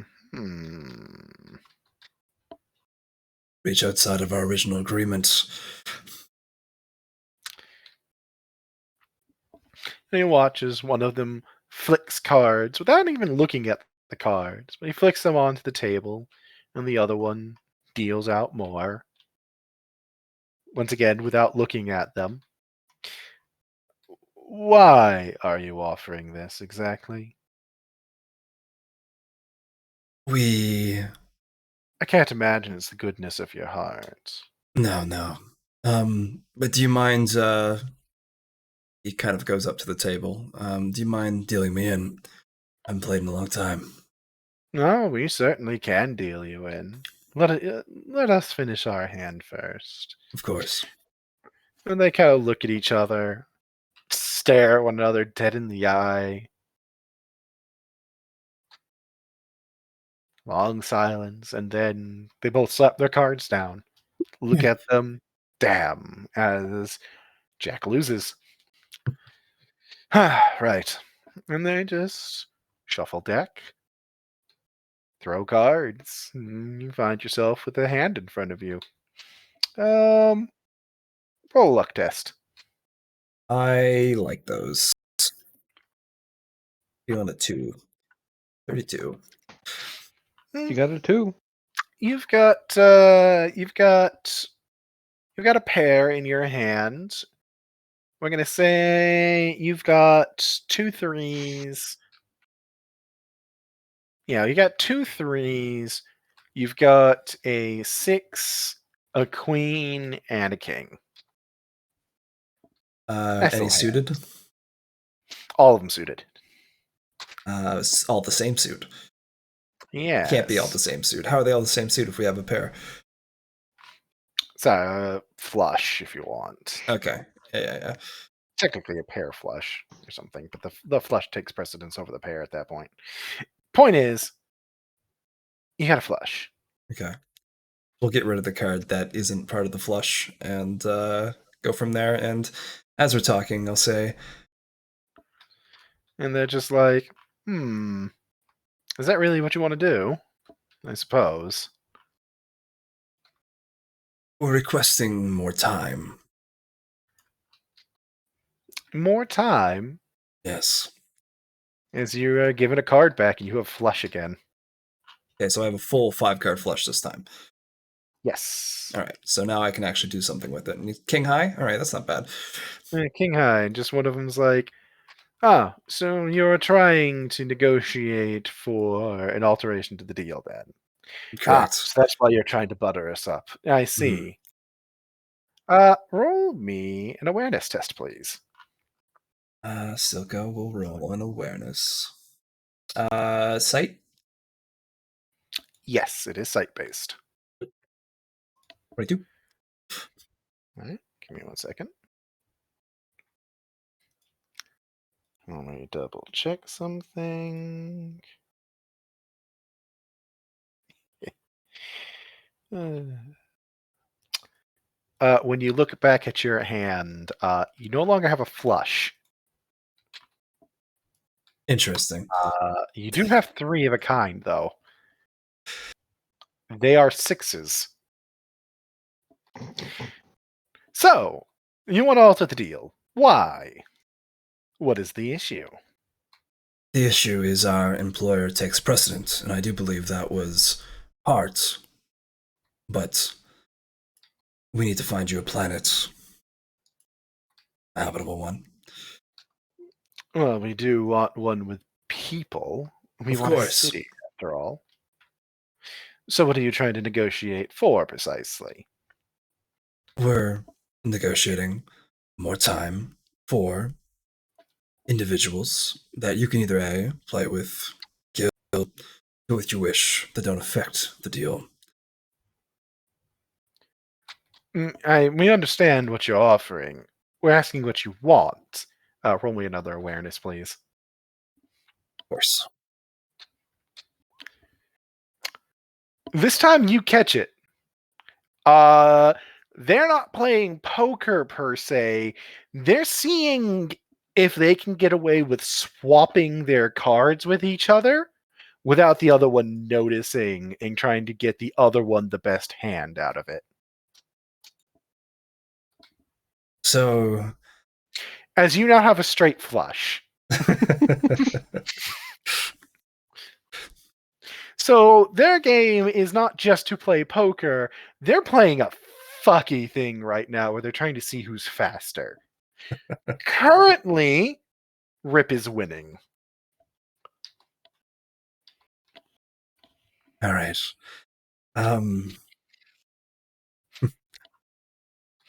But yeah, no, with the one you can keep up with what they're doing. You can't quite see the movements, but you start seeing the differences in the cards, including each other's cards, and the occasional spark when they, in essence, slap each other's hands.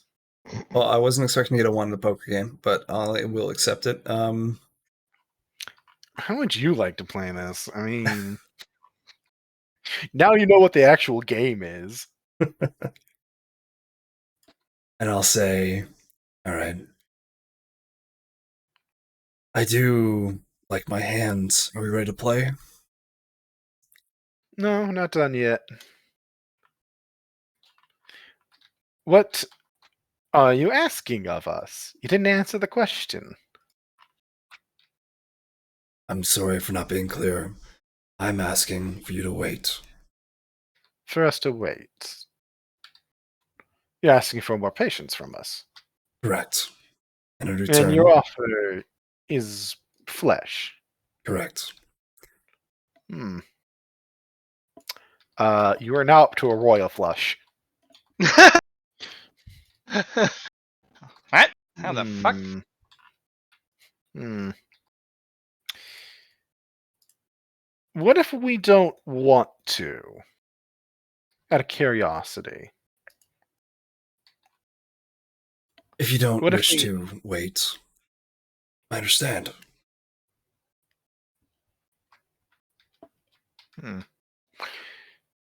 Now, when you're asking us to wait, are you simply trying to buy more time to find an appropriate city? Because we didn't set a time limit for locating one, which means you're trying to have us wait for something other than just locating the city. What precisely are you trying to have us wait for? We have a client, and we are delivering him to a location.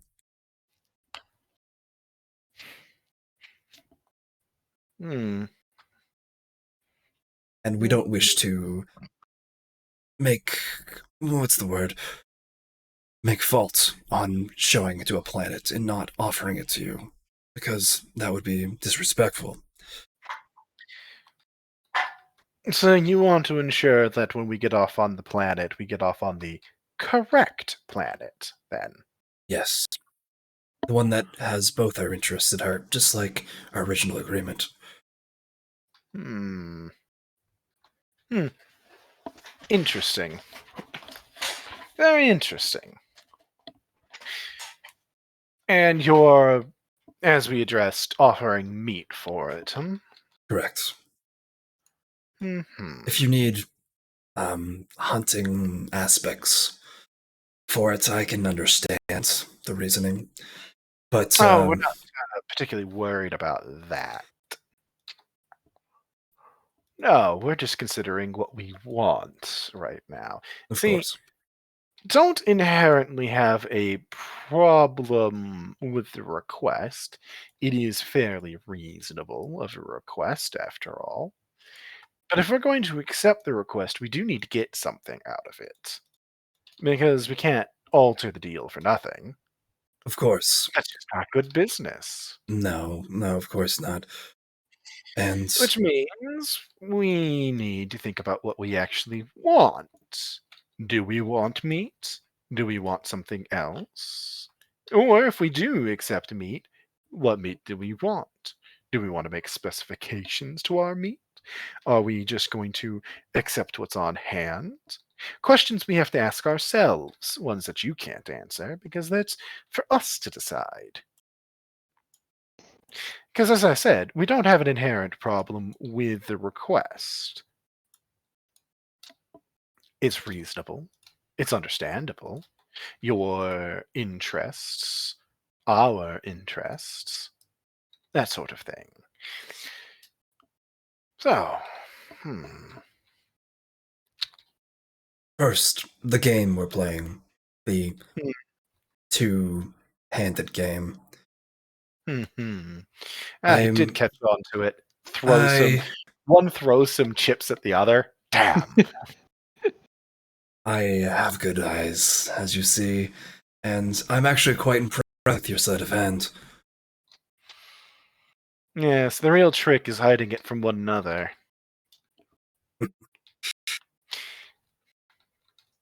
You're too slow to stop us from doing it.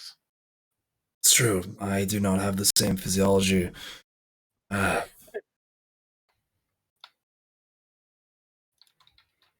Hmm.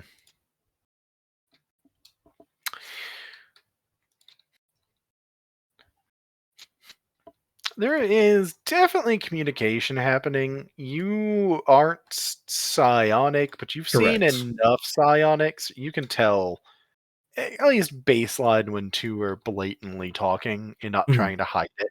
Yep.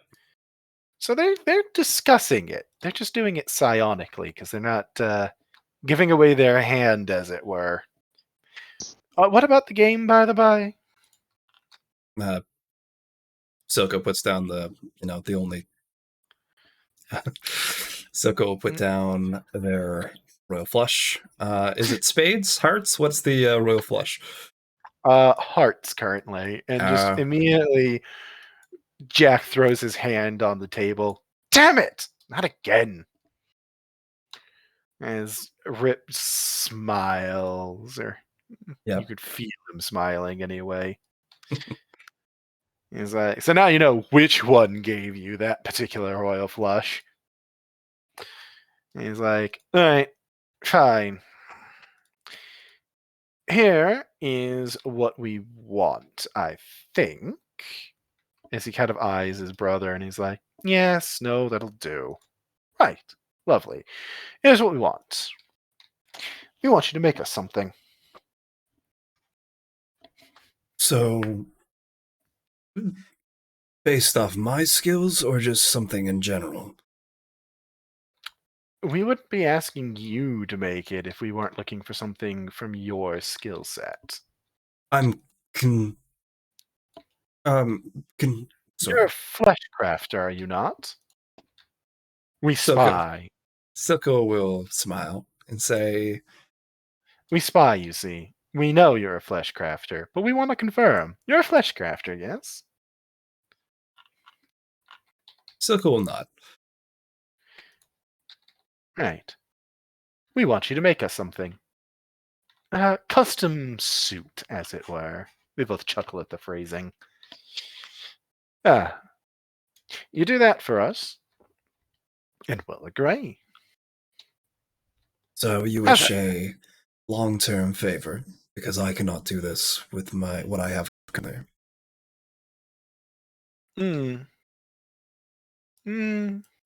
Otherwise, I'd be fine with doing this. You can't alter one of these bodies you've gotten. You didn't care about them 5 seconds ago, so I presume you wouldn't care about them for a little changing around. Would you? If you wished me to experiment on them in raw day without a proper facility, I'll take the challenge. No. It's not as though it's any skin off our back if you fail repeatedly at attempting it, now is it? I have test subjects to do so. It takes longer, sure, but unlike our brethren, we aren't that impatient. Excellent. And I appreciate the change in terms. Oh, yes. Like I said, we understand the need for the change in terms, the want of it. It is understandable. We just don't do things like that for free. That's all. Right. So, we'll send you some specifications. You know where to find me. Yes, we always do. Sorry, just a little joke, mostly. Yeah. And Silco will stand up, leave the So we chips do there. always know where you are. We keep very close tabs on everybody on this ship. Silco, Have a lovely day. Silco will leave, and bada boom, bada bing. Silco's like, that's great to know. They're watching us quietly from the shadows. Great. Well, exactly what I wanted to hear today. Right. Now, only if we could have them as agents. That would be great. I mean, you wanna negotiate with them on that front? No, I don't. Not worth it. Not worth the time. Yes, You yes, sure? yes. Agents. They are built for infiltration and assassination. I know. They're the perfect subjects. Oh, subjects or agents? Which are we after here? Agents. It's Silco we're talking about both. A little of both. Yeah, no. You will get specifications sent to you fairly quickly. So Jack wants a woman's body with a very specific set of stats attached. Okay. They're not particularly worried whether or not they have any particular skills.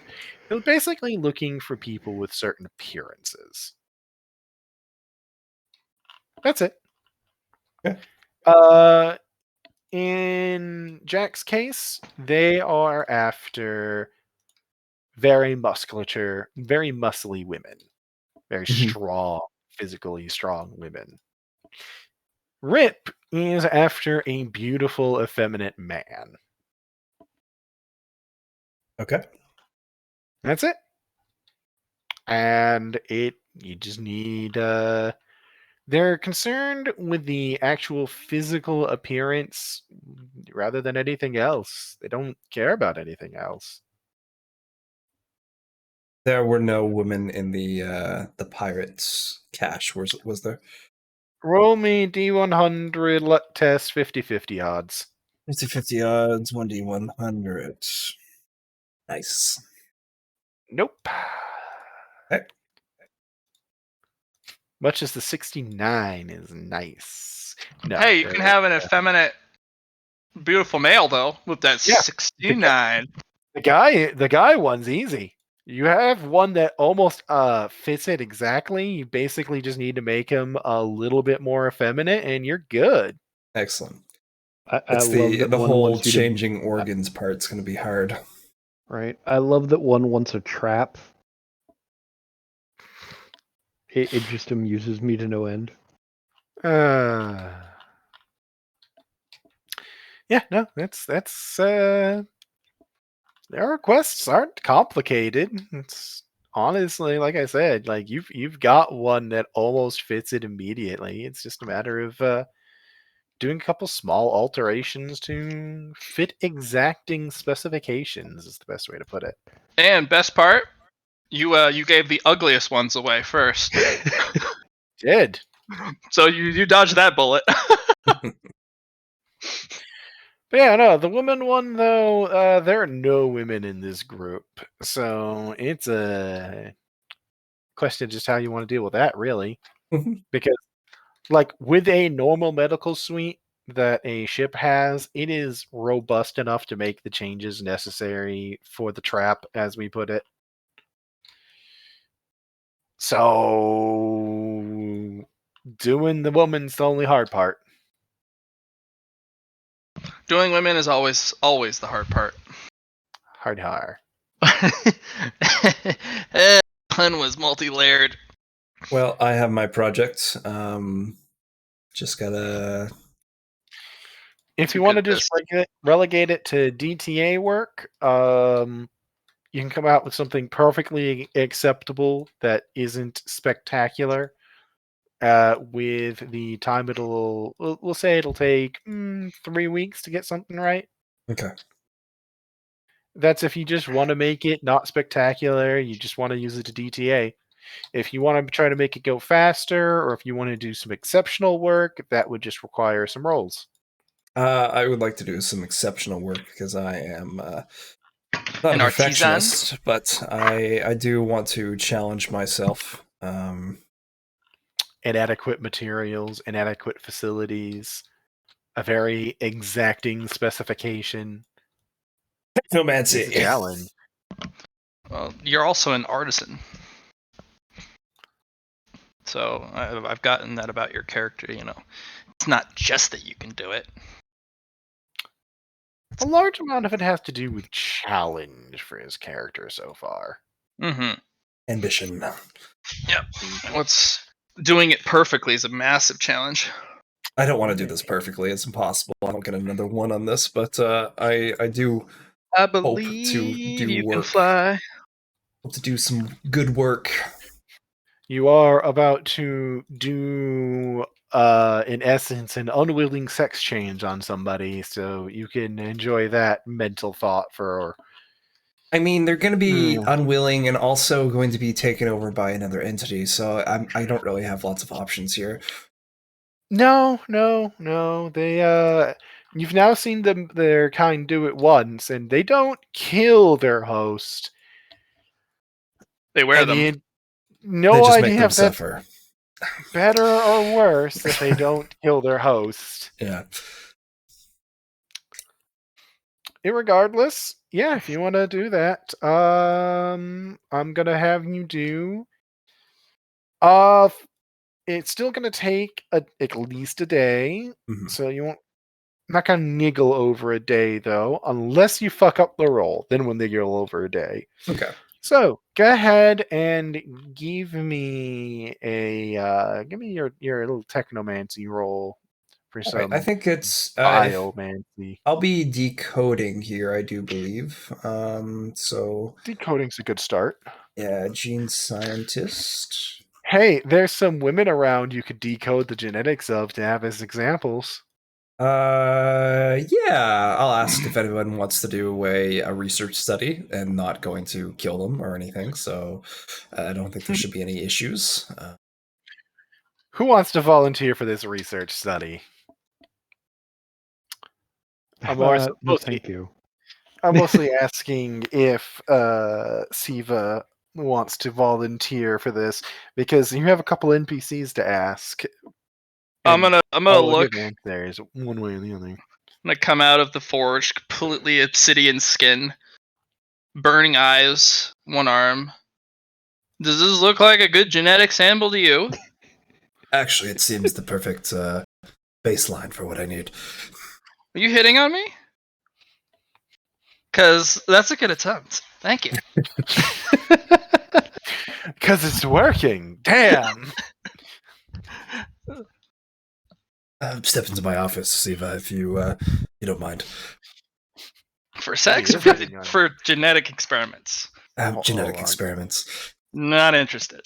The other one, on the other hand, I don't know. I got more forging to do. Bye. It actually Sounds like he's hitting on you. I think you should go for it. I'm not actually going to take very long, though. Should just take Oh. That's a shame. That's an absolute shame. You hear that? I still think you should try. Go for it. See what we get out of this.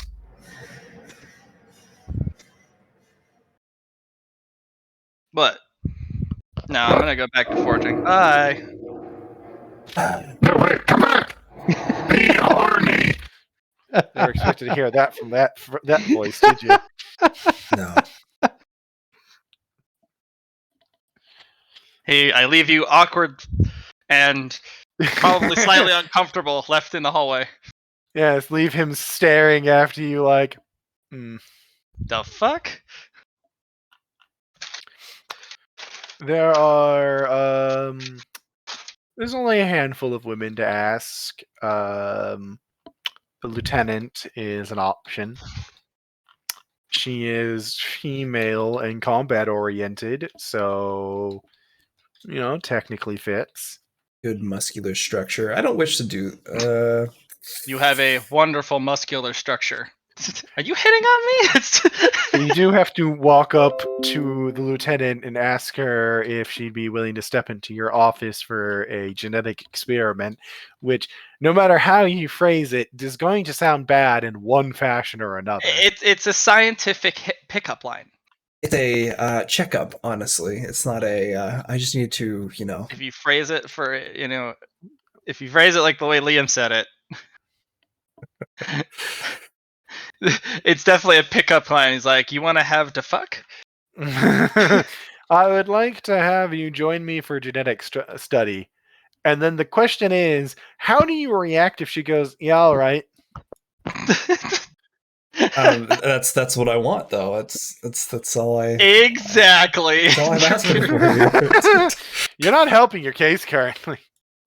Jokes aside, how would you like to actually ask the lieutenant? You don't know how she'll answer this, but you can definitely ask her. At worst, she judges you. That's okay. I will go to the lieutenant and I will say, Lieutenant, I hope you don't mind, but I have a favor to ask. You never asked favors, Silco. What can I help you with? I'm looking to study the human form. I wish to take a genetic sample if I can. You wanna... are one of our best candidates from on the ship, and it would be my pleasure to work with your DNA. She opens her mouth, and then when you say that last part, her eyes kind of narrow as she's just, Silco, you might consider phrasing when you get to the end of a sentence like that. Did you I'm just proposition sorry. me for SAGs? It's a It was great right up until that last sentence, and now I'm asking questions. it's a hard line of work. Why are you trying to do this study now? I've put a I've seen challenge your to medical. myself. I've seen your records from your medical testing. You tested out of all of our standard programs. Why would you need to continue to study the human form? I have a She has project. access to your records. I know. There's a project I'm working on. It's a it's a last minute project. Wasn't expecting to do it, but here I am. What I will not be exactly are cloning you? you, or I will not be. What doing exactly anything. are you actually looking for at this project? I'm looking for a template to use that has your features. Working off your templates, I will not be making things. Now, when we say my features, you might want to clarify. Your intelligence, your form, and your brawn.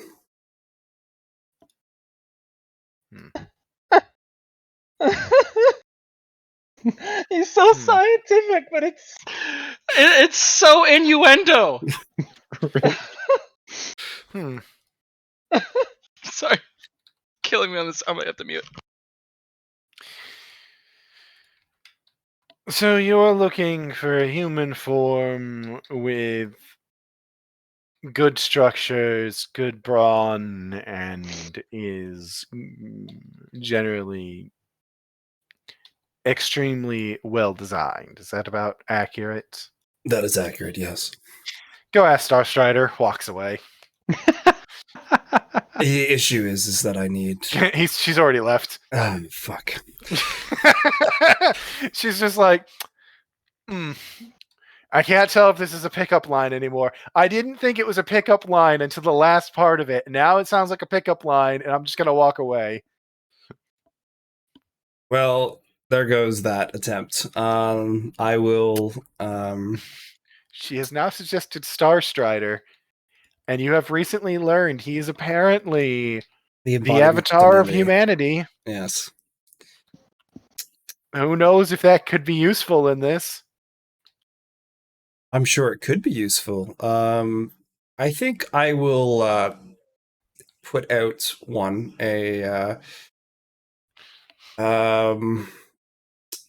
I'll put out a blurb for not research subjects. What am I looking for here? I'm looking for a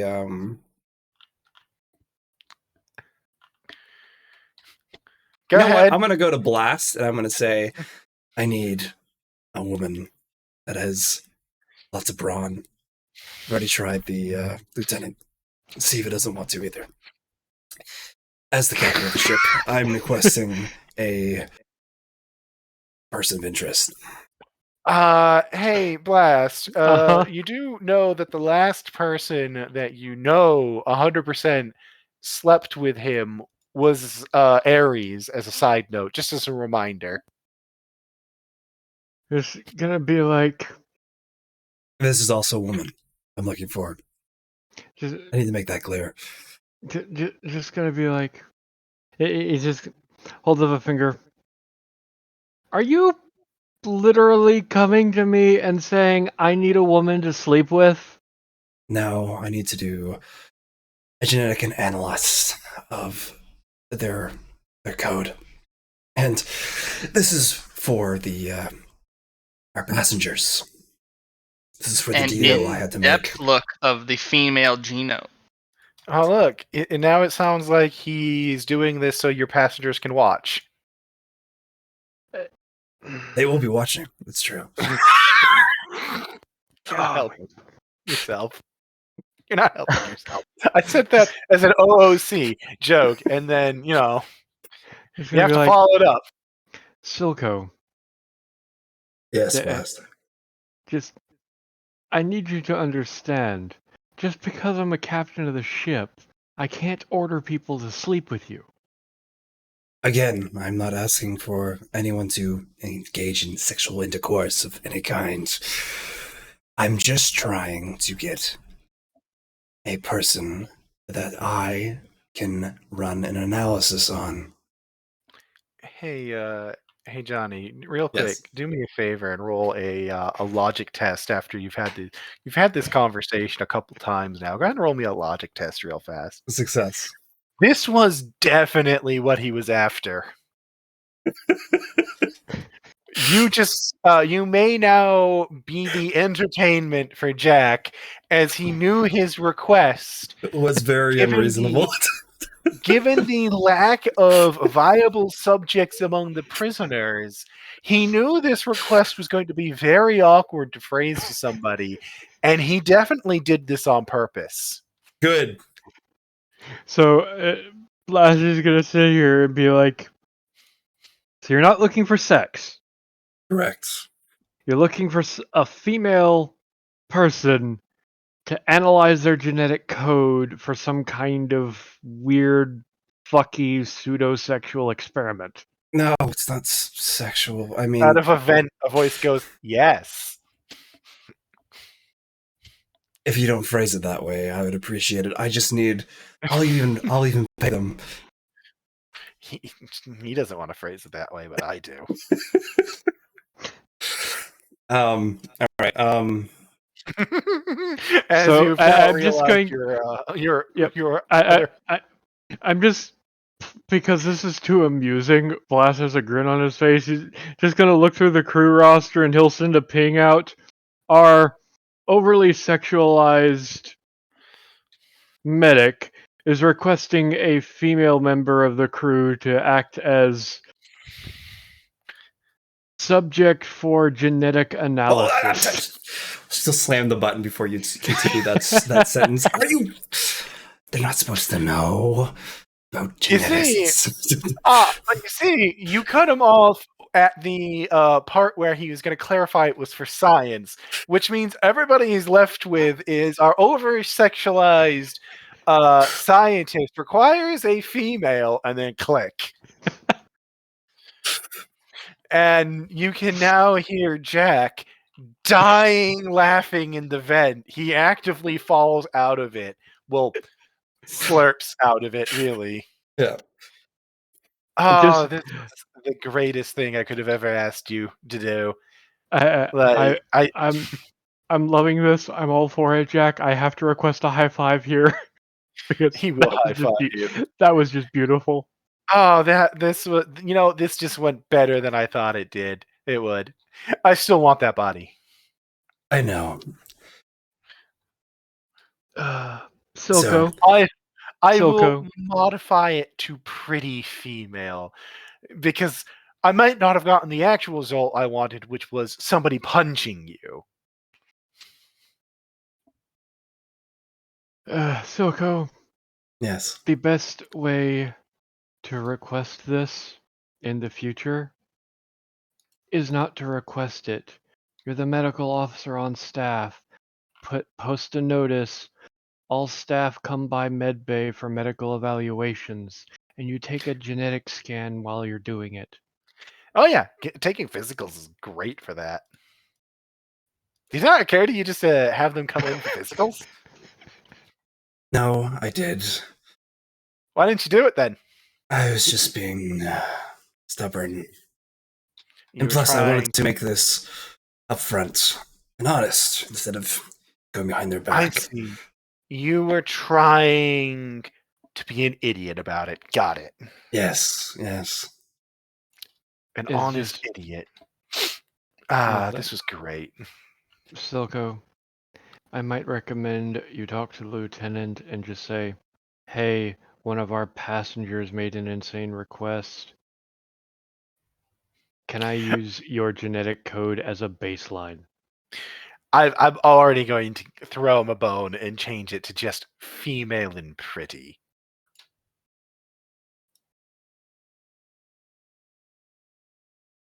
Okay. Will that be easier on you? Yes, it will be. I appreciate it. Great, I do. great. Really. I mean, Good. you could. There's a chance you could just pay the pilot for a scan. You could.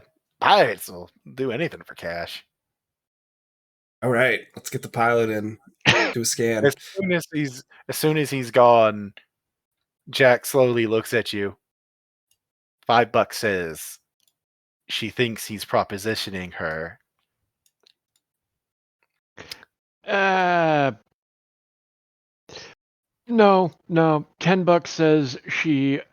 I agree that she thinks he's propositioning her, but goes for it because she's wild like that. So you're betting that she says yes then. Mm-hmm. And then gets pissed, and then there's a probability of getting pissed off that she misunderstood and decking him. You see, now there's a real bet. I'm about to say that's a weak bet, but no, if we're gonna throw in whether or not he gets slapped for it, so you're betting he gets slapped for not wanting to sleep with her? Yep. All right. I'm gonna bet that her bodyguard slaps him. You're gonna lose that bet. I'll throw you a bone on this one.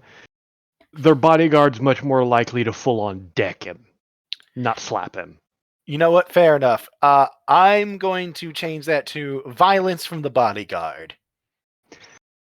If that happens, just Because they got a strong starts making scissoring motions with his hand vibe. I'm not surprised. So you're talking about the pilot, the alien, right? No, the pilot's human. Okay. Yes. The pilot's human. Her bodyguard and co-pilot unsure because she's never. That one's never been out of her armor.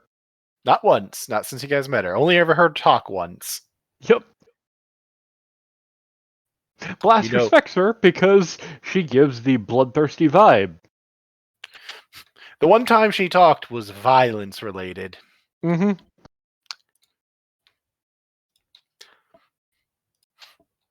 But yeah, no, so they're betting on your if you can how you actually do this, Mhm. and you get up to the cockpit, and the pilot is sitting there. She's got her friend with her still, and they're chatting.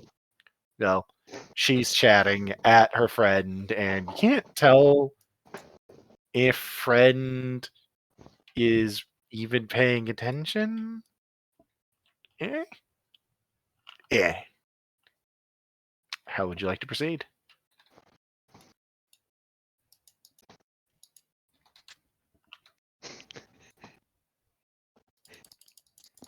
The decision's yours. Yeah, I think I'm gonna make it easy for myself and just go up and say, "Hello there." She kind of turns, looks at you. Oh, it's Silco. Silco. Yes. Sorry, I've always just been thinking about you as Kitty Cat in my head. What you want, Kitty Cat? I'm hoping for a little bit of one-on-one time.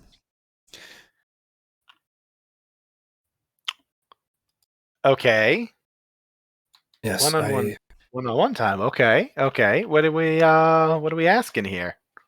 I require some medical examination for a research project I'm working on, and you seem to be the perfect subject for it.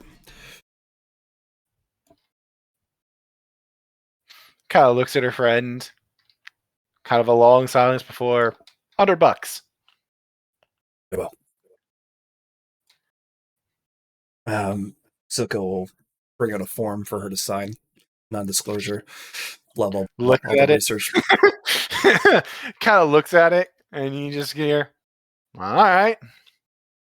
Kind of starts reading it over, flipping through it. You want me for this? I do. Eh.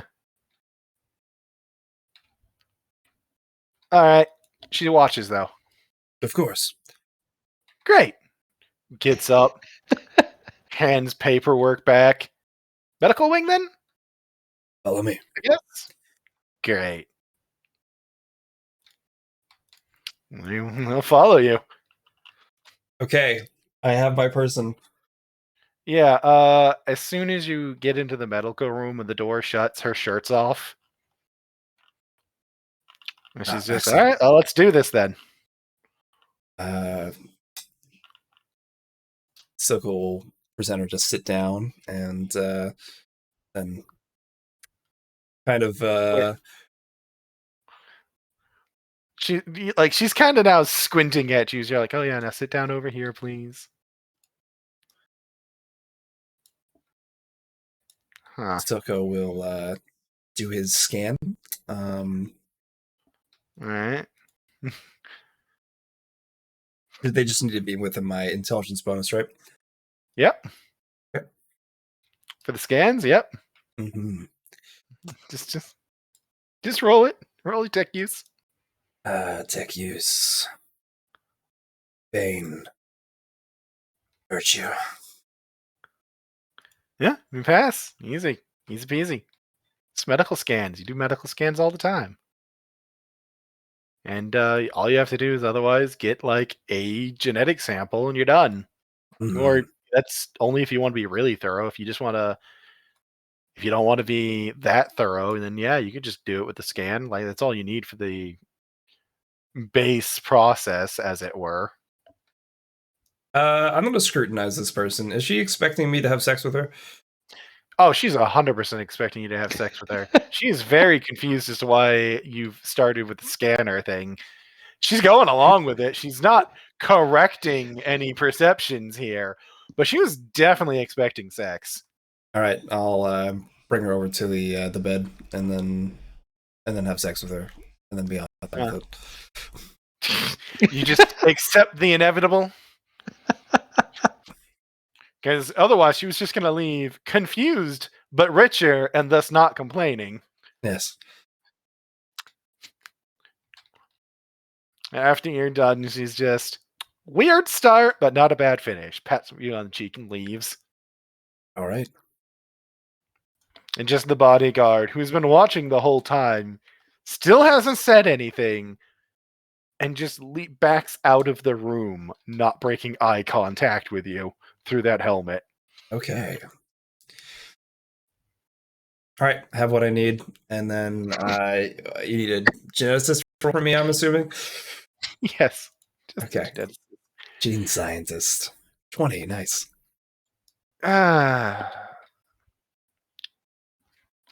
Nice. Yeah. You know, you just do your thing. And,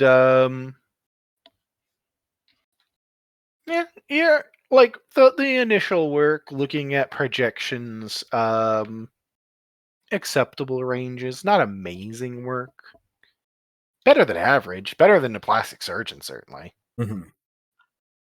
So it's just a question of how perfectionist do you want, because you've already got something very workable, very acceptable. You know what I mean? That's all I'm going to do. Gonna leave it at that? It's a great way to get more data by doing it more, but oh, it's your decision. Like, yeah, no, I'm good. Good. Okay.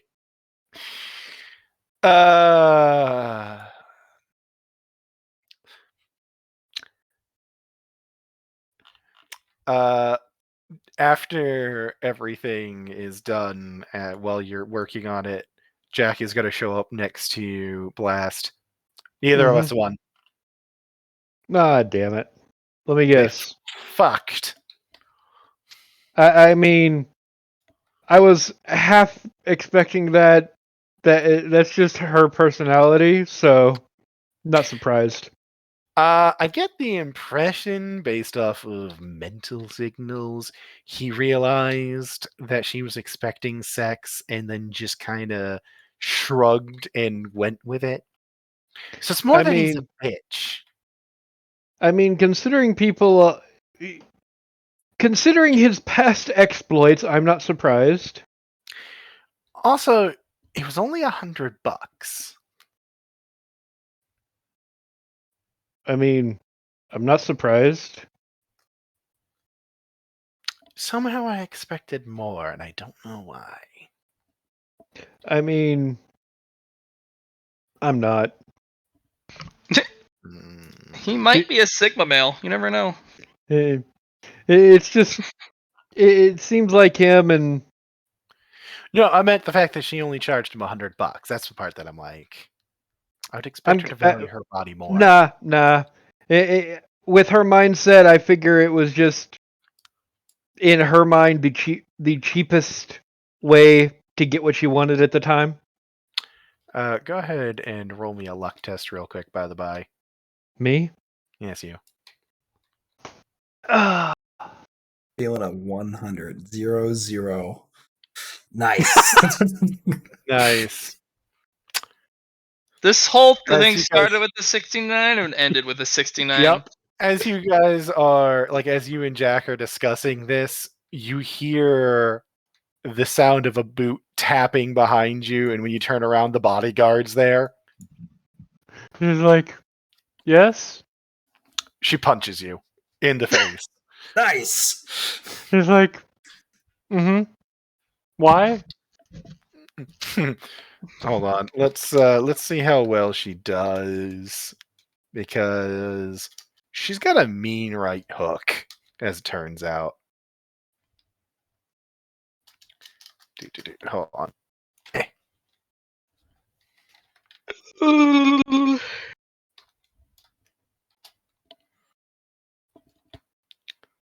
This will be non-lethal no matter what, by the way. Mm-hmm. It shouldn't hurt you too badly. Okay, now she's gonna. Well, That's not nice. the GM No big roll. deal. I'm just gonna. All right. No, not big deal. No big. So 41? 31. 41? No, 41. you're right. 41. No pen. 41 to the face. And I Wait, is that non-lethal? standard. No, the question is standard rules of armor counts double against non-lethal.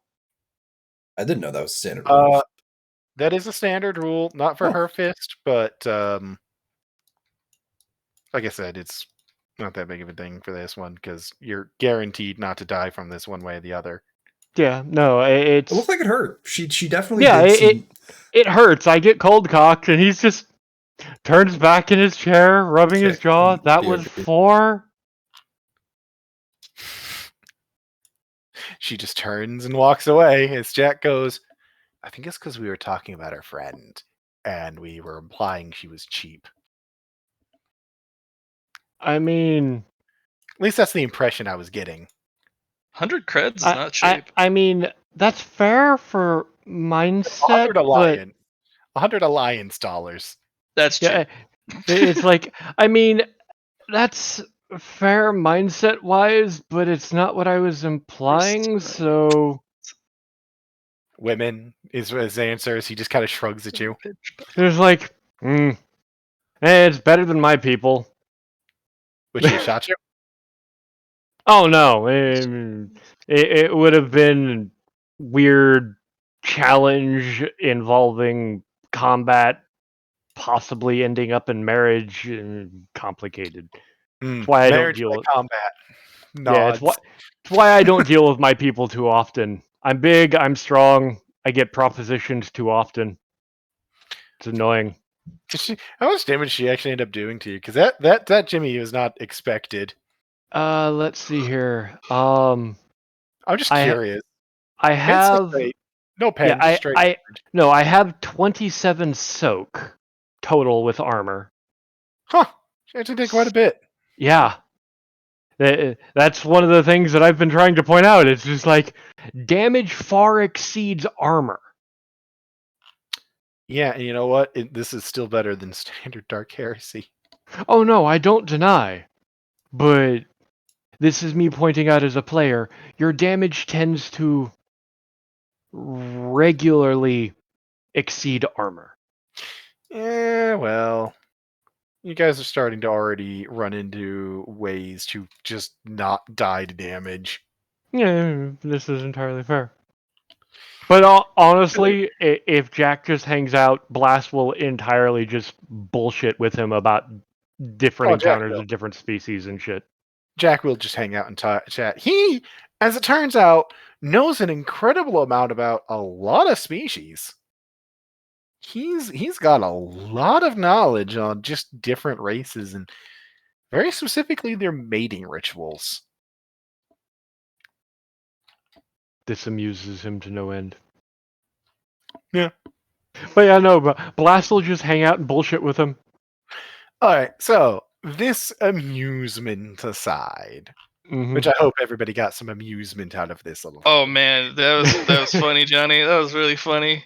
I don't know if you did that on purpose or that's just you trying to play your character to a T, but oh, that was funny. I think at least the end there was on purpose. Yeah,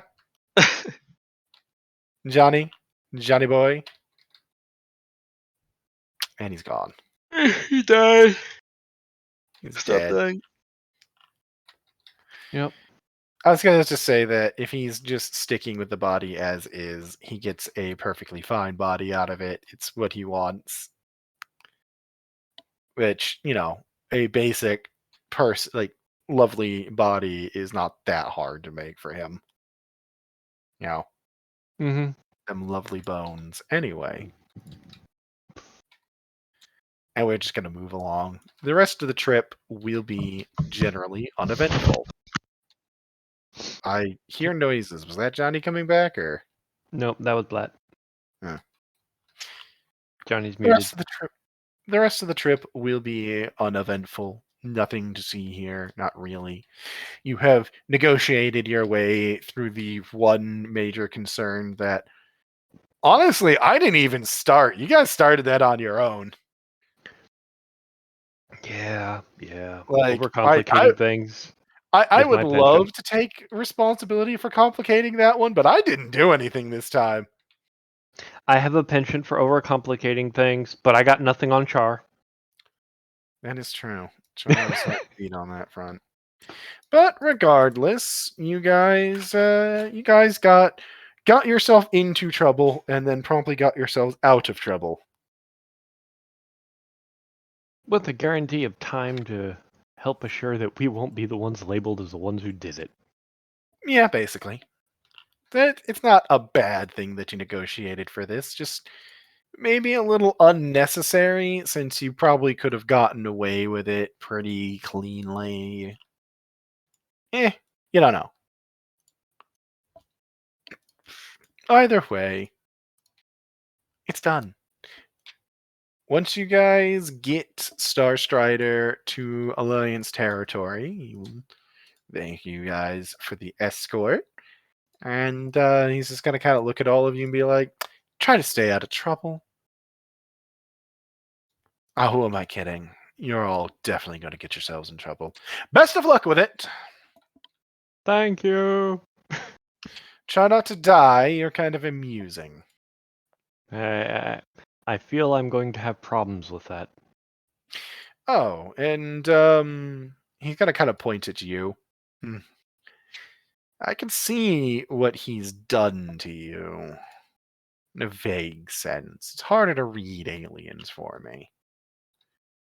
But, my condolences. Yeah. Being cursed to healing forever is... It sounds like a good way to get immortality on the face of it. But, after a while, you start to realize it's not so fun. Oh, I figured as much. But I should know. It's how I'm immortal. Well, if I'm still around in a few hundred years, we should have drinks. Think about it.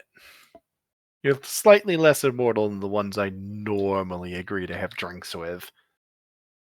That's entirely fair, but it'd still be fun to have drinks, at least on my end. We'll see. Depends on how long you live, what deals you make, How who screwed you I make associate myself. with. Who you associate with mostly. There are Fair some enough, fair enough. immortals that I don't.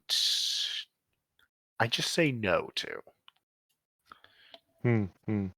I'll have to keep my eye out. Yeah, you might want to. Johnson's good though. Nice kid. Haven't Anyway. met that one. Huh? Haven't met that one. I'm not surprised. He doesn't usually hang out with the employees unless he's on their station. And then you'll find him in the employee lounge because he doesn't believe in separating himself from the normal staff. Which, I mean, fair enough. Good for him. Anyway, I have business. Mostly legal shit I have to go deal with before somebody tries to declare, oh no, he never showed up. Ooh. Whatever. Good luck in its ending quickly. I can only hope. And he'll leave whistling. Jaunty tune. At that point, your next task, as you know, from the people you're actually hired out to, the ones who lent you out, is actually to return to base.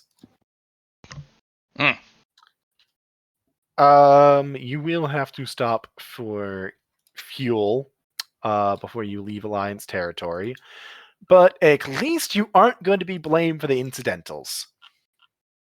And I mean, because we were on a job for Starstrider, I'm assuming we have authorization to do that kind of thing on the way back. Well, you're not wanted in Alliance space. Yet. But we're Xenos. Or at least Yeah, but a you good have chunk of us are Xenos. but you see, you have a human pilot with a human voice who you can slap the face of up on the view screen. They don't need to know that we're not all humans on. Just Exactly. It's called lying. Fair enough. or just not telling them in the first place. Or just letting the pilot do all of the communication with the station and just not correcting assumptions. Hey, this is human entire vessel 1 requesting docking bay access at human docking bay 1. This is perfectly human person requesting perfectly human docking at perfectly human station. Yep. I would require request some perfectly human fuel for my perfectly human ship. I'm definitely not a shapeshifter. Right. Though the pilot will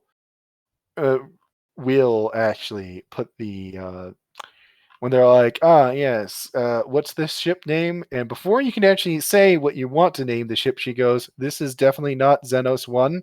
And they start laughing over the comms. As the ground crew will take that as a joke. You can actually name your ship whatever, but that's what she's calling it for this station, for this particular stop.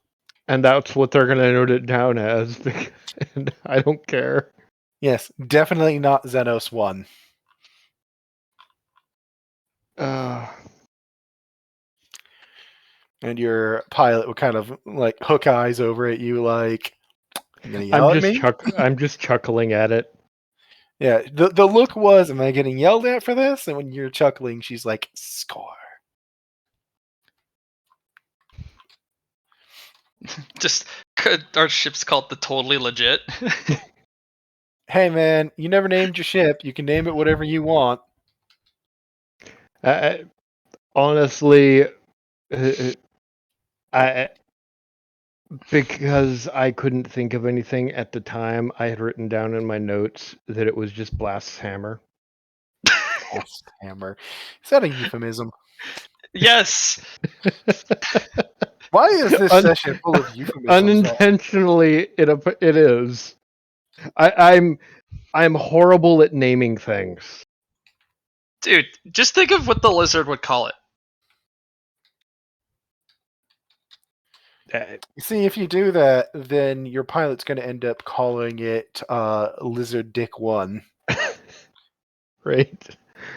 Or Pants Hammer. You know what? Just because of Blast's mindset and the way he's done the guns and everything, honestly, I could see Blast naming it the Vengeful Spirit. Hey man, whatever you want. Like, it's your ship, like, genuinely. You can name it what you want. Because you didn't give me a name, I give you a joke thing that she uses, but... Nope, that's entirely fair. The actual name is just going to be the Vengeful Spirit. Alright, Vengeful Spirit it is. Your pilot will come up with fake names on the fly, especially if you guys don't want to be responsible for something. This is Like dropping entirely Xenos accepted. off on this fueling station. Right? Alright, return to sender. You are heading back to base for the time being. Are we down to passengers? You are down to passengers. And you have the more reasonable passengers left. The more seemingly reasonable passengers. The thus far reasonable passengers. Yep. Well, we handed off the OG gangsta. We just got rid of the psychopaths. Now we have to deal with the sociopaths. That's the one. Yep. And time to return to base. Yes, and they, due to the deal that was struck over poker, they are willing to not drop off on your planet. Yeah, On that's this planet. Very much grateful.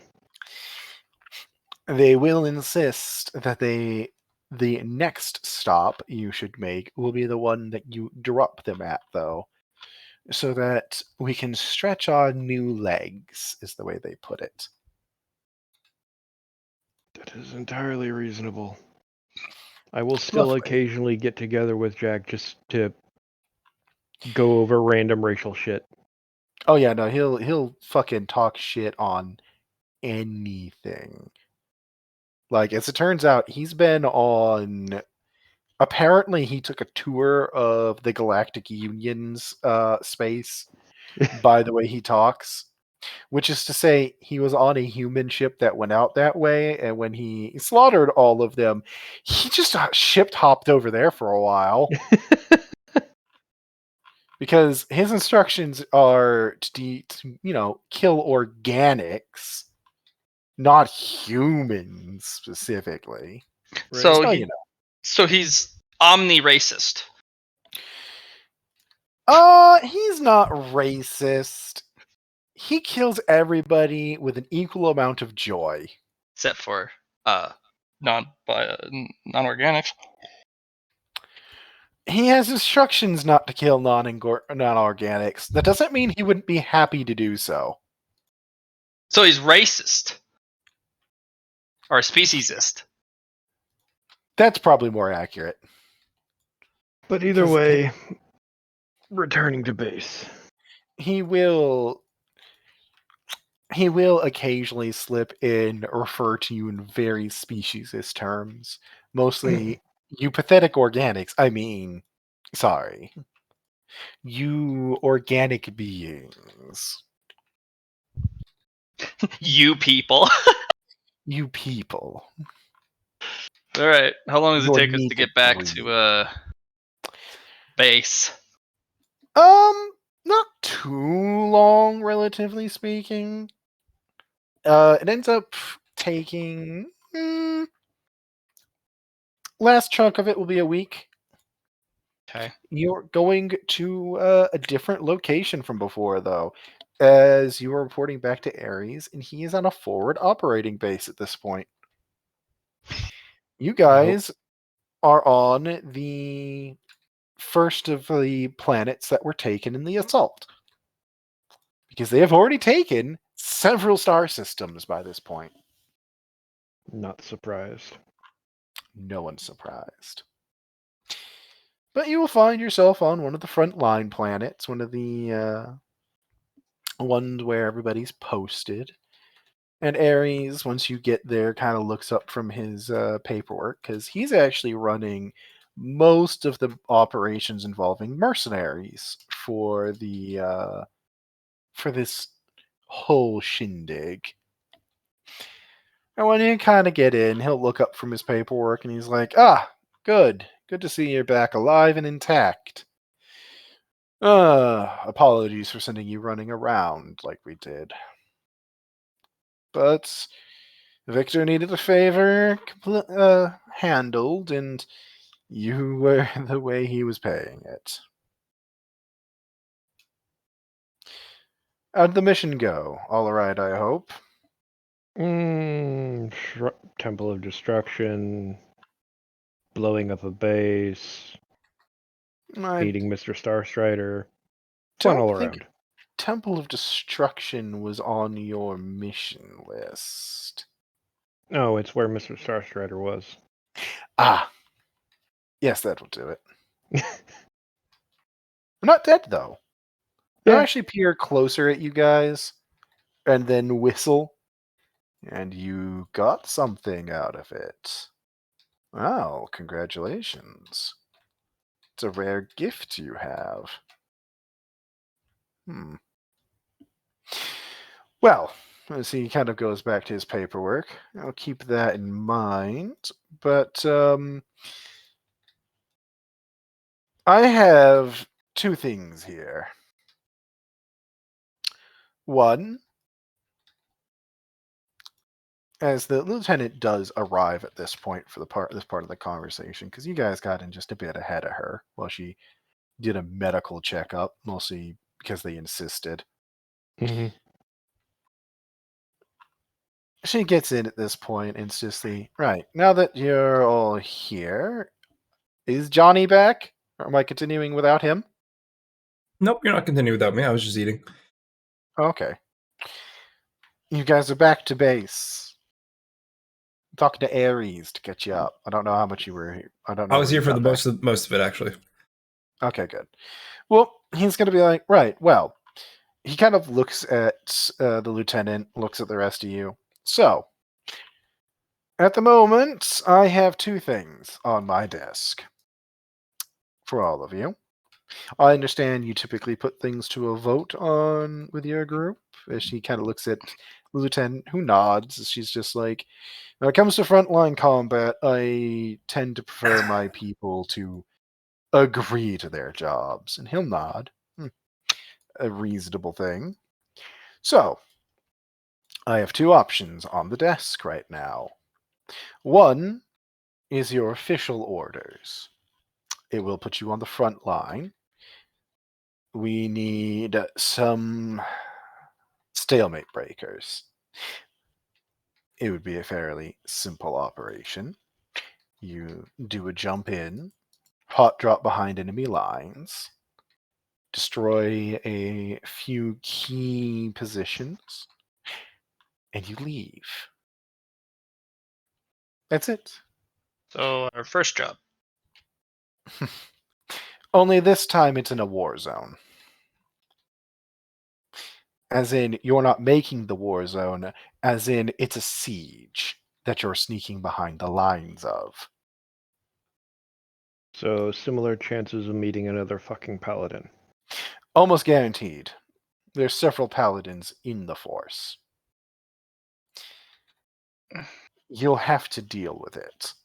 We don't care if you engage them. That's your decision, your discretion.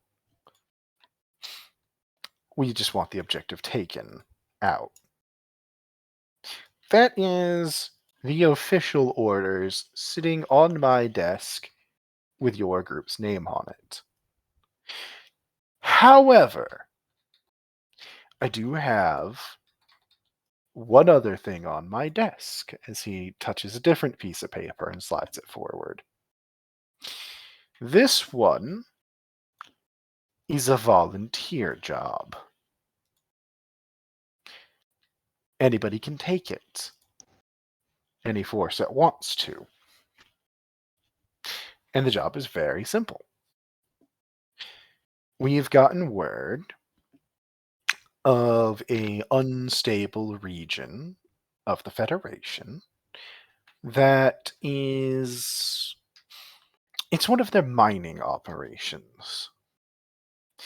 It's on the outer rim. Right now, the system's unstable. There's a lot of rioting, a lot of protests, a lot of civil activity. We need somebody to go exacerbate it, arm them, and start a proper uprising there. We actually have. Yep. Nope. I think we're uniquely equipped for this. Oh, you have quite the group for it. I'm an empath. This is easy. Right now, on that front, there isn't a lot of information coming in and out because things are getting pulled to the front very rapidly. They're having to move a lot of assets to where they weren't before because some assholes seem to be kicking over the sandcastle. Mm-hmm. We kicked over a few sandcastles. We want you to go keep kicking for us. That's it. Simple as that. That's the entire job. I vote for job 2. There is one difference, though. Well, one very big difference. That doesn't have withdrawal orders. You're to stay there until either the rebellion fails, the Federation leaves, or until you become combat ineffective.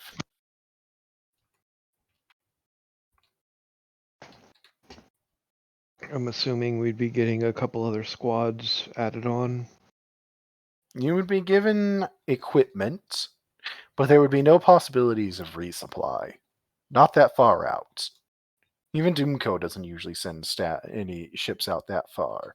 It's a mining facility.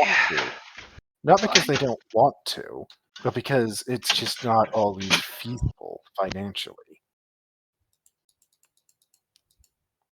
Ships don't really go out there. You'll be working with what assets you bring. You'll have time to resupply, get reinforcements, whatever you want. But that's it. What you go in with is what you will have until you're either forced out or you have completed the objective.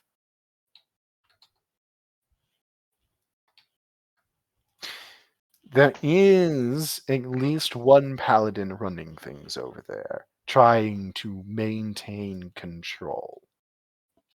We don't have much information beyond the fact that they exist, but we do know there is one there.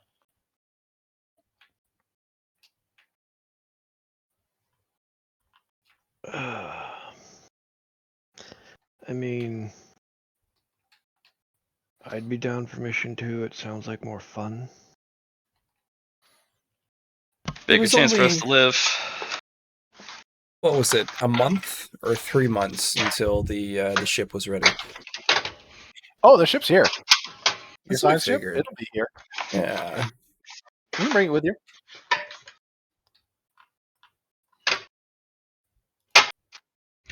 So did we set a requisition list for shit, or we gotta purchase it all ourselves for this mission? The equipment for arming them will be provided. Mm. We know you're not going to be coming back for resupply because Well, we have some projections for how long it's going to take you to get out there. And this is taking in account your particular navigator. 3 months. And that's because of your navigator. If you didn't have that navigator, it takes most ships the better part of a year to get out there.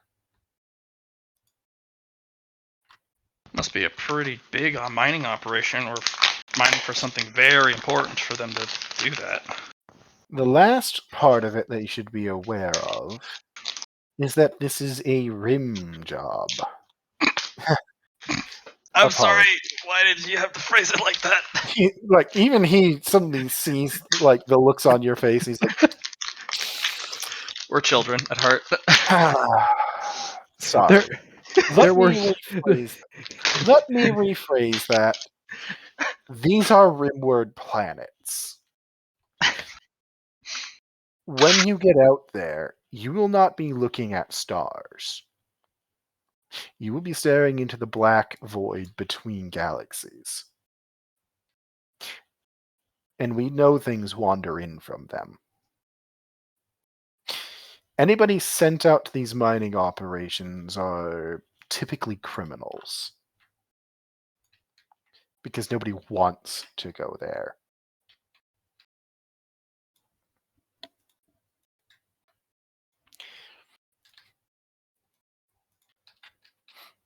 What's more is the trip out there will not be safe.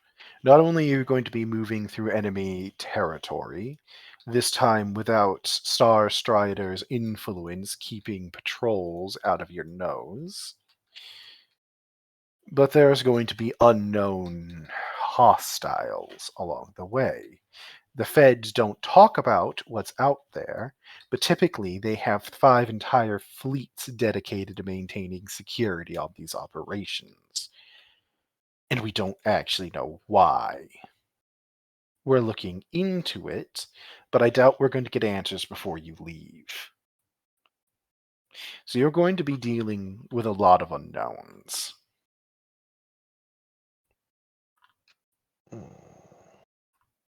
I mean, I could just ask my gods. So I remembered something out of character. And Glass is just gonna be like, looks at everybody. Based on a recommendation I was given to keep our noses out of that, I'm going to recommend we take the first job.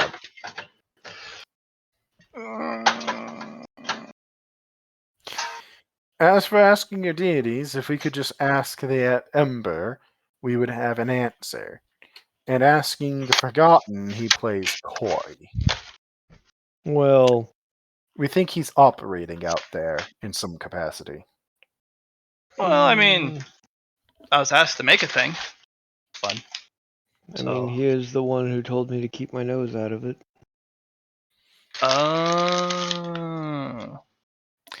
He recommended it. Yeah. So, rephrasal. He recommended that I and the rest of us keep our noses out of that.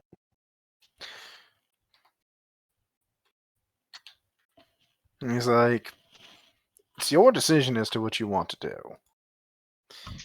But we need somebody to go out there, and we're having trouble finding volunteers. Mostly because people are concerned with extragalactic threats. Like the ones from the Primordial Battlefield? No. Okay, thank goodness. I lost enough limbs off that already. We don't know, and that's exactly the issue. You see, short story, ours isn't the only galaxy that the father and the mother have made. And they don't tell anybody what comes out of them. And if they wander in to try and eat you, they consider that our problem. We don't know what's going to come out. We don't know anything. beyond what I've told you. People don't like unknowns. It's your decision. If you wish to go to the frontline combat, I can get you signed immediately.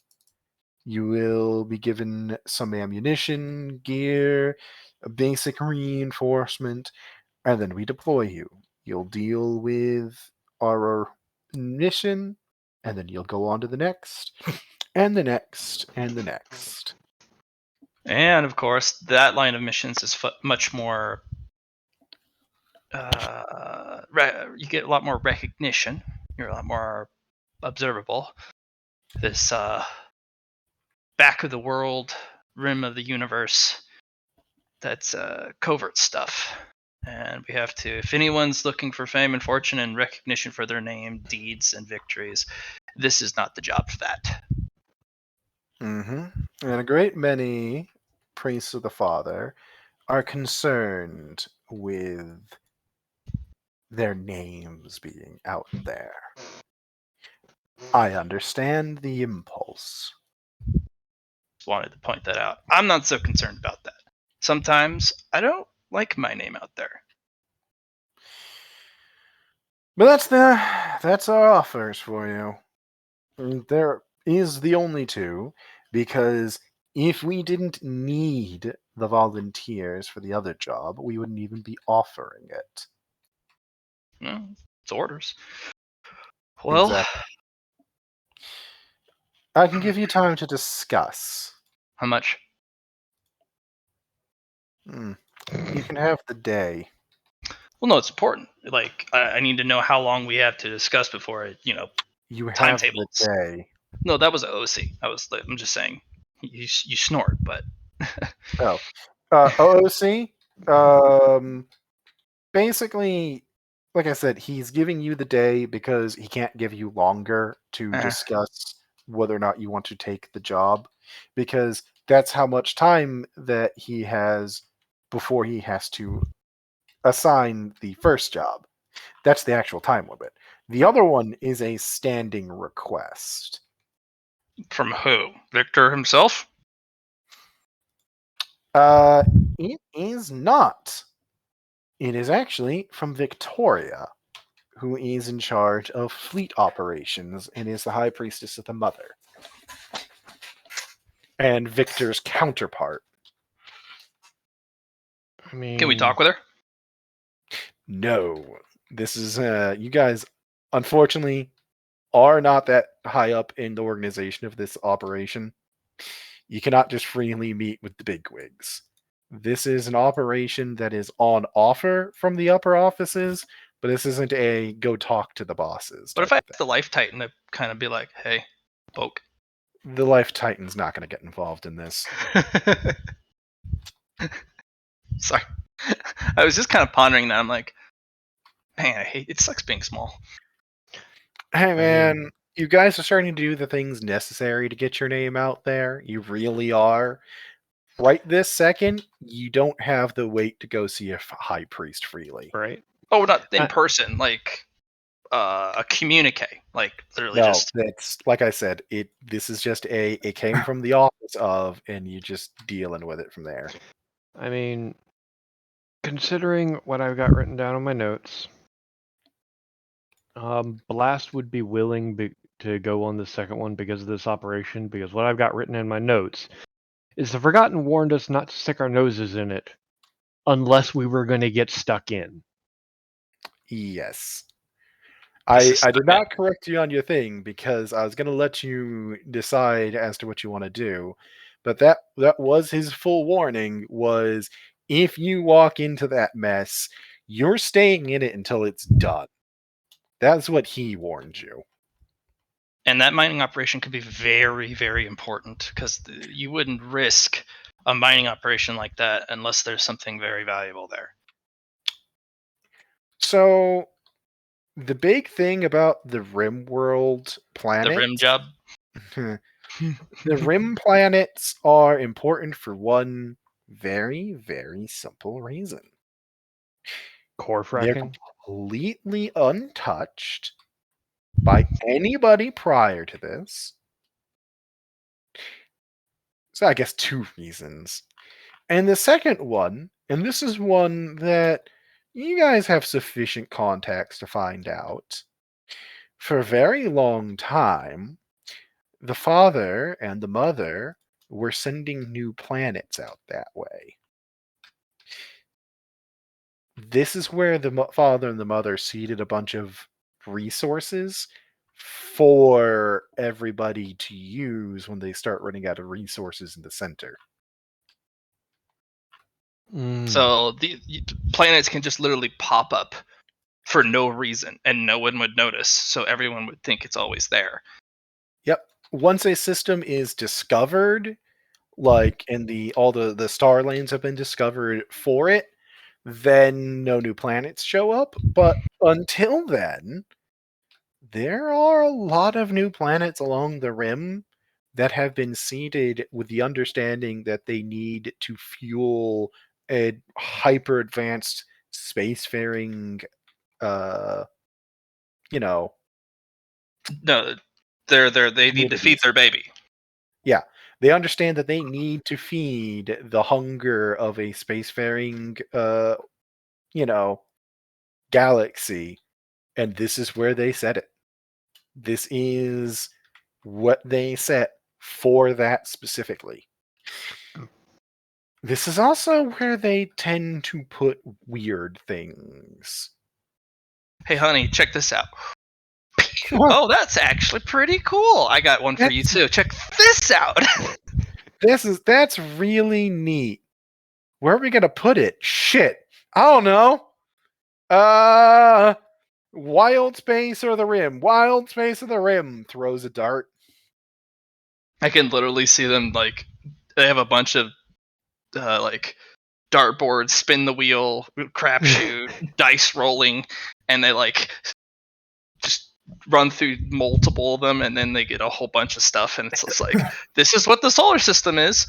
That's got 7 suns and 2 planets. That's not my Yes. fault. Shit like that does happen. There is that, and other than that, it is indeed a lot of hyper valuable materials. I'm gonna The look other at thing, Ares. if you want to look at a map and take a look at the region they're sending you to, they'll actually let you look at what they have. If anybody has stellar navigation or just logic would work as well. You can roll on infused knowledge, Johnny boy. Oh my god. We're about to end tonight if you guys want to use re-rolls here. Huh? Why did it roll it like that? Why did you roll the GM? I literally rolled You it clicked on. the GM on your character sheet, right? Is it highlighted?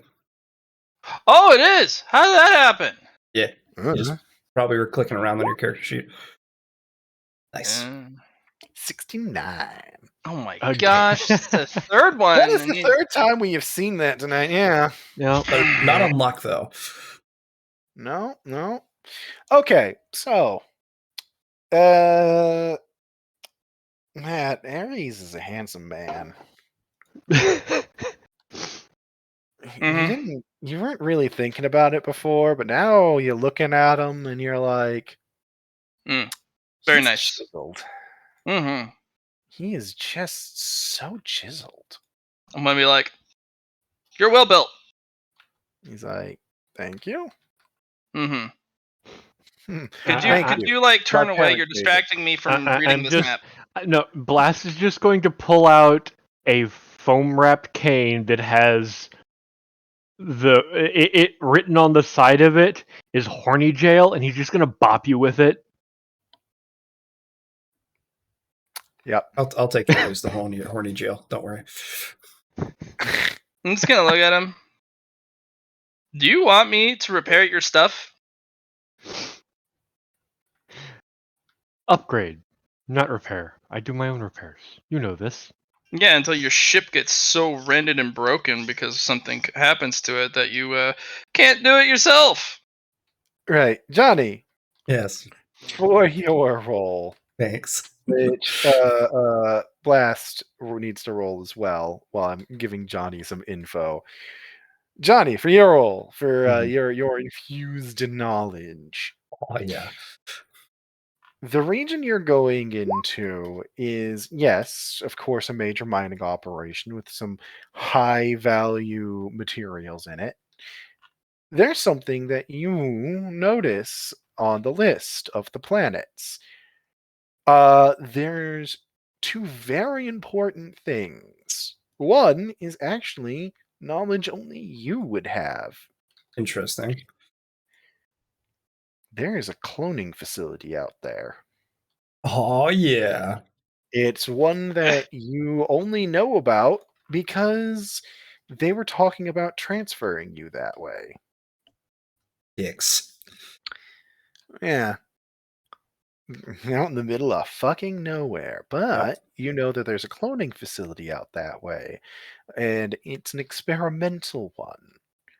There wasn't a lot of other information you got on it before you bounced, but you know. So that's the first important bit of information. The second important bit of information is there's a lot of agriculture over there. This specific region is, if you head a little bit further inward along the ring, actually a bread box. A lot of Oh. food for the Federation comes from here. Okay. All right. Oh, that's a big deal. They cannot, not only, they could probably afford to lose the mining op because they have the number of places they can get more minerals and stuff from. They cannot afford to have this kind of disruption that close to the breadbasket. Not with the populations they support. Mm-hmm. In this, I've explained before how the lanes work for hyper lanes and all that, the fact that they are hard set lanes.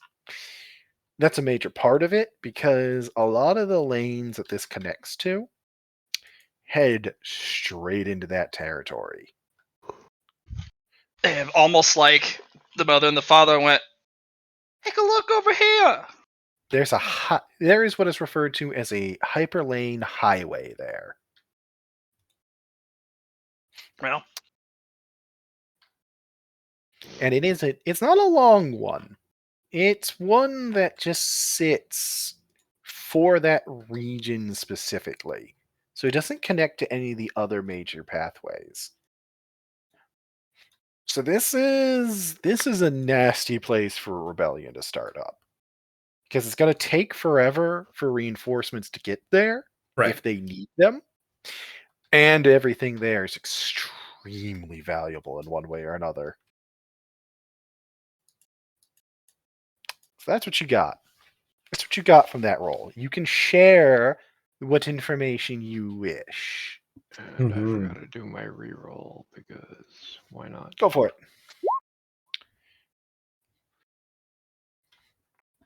Drat. Drat indeed. Oh wait, no, I'm trained in it, so I've got my self-refinement that gives me a +10 to known skills, so I succeed. Oh, good shit. With that, you're not going to get much more info Mm-hmm. than what I've given him. You don't know about the cloning, certainly. Yeah. You do know that there is only one naval base in that area, though, given your own interests. So, for everything else, there's only one major naval base, too. Well, just So, look at the map and be like, I know there's only one naval base out there over here, probably where the Paladin would be based. not only that, but that makes it extremely easily taken. Mm-hmm.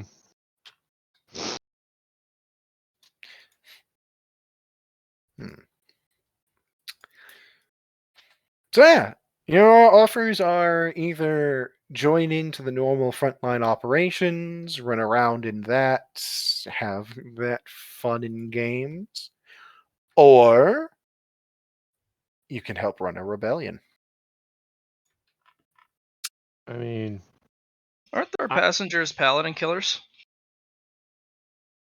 Or was it the other two we dropped off? No, these are the Nope. paladin killers. They are indeed.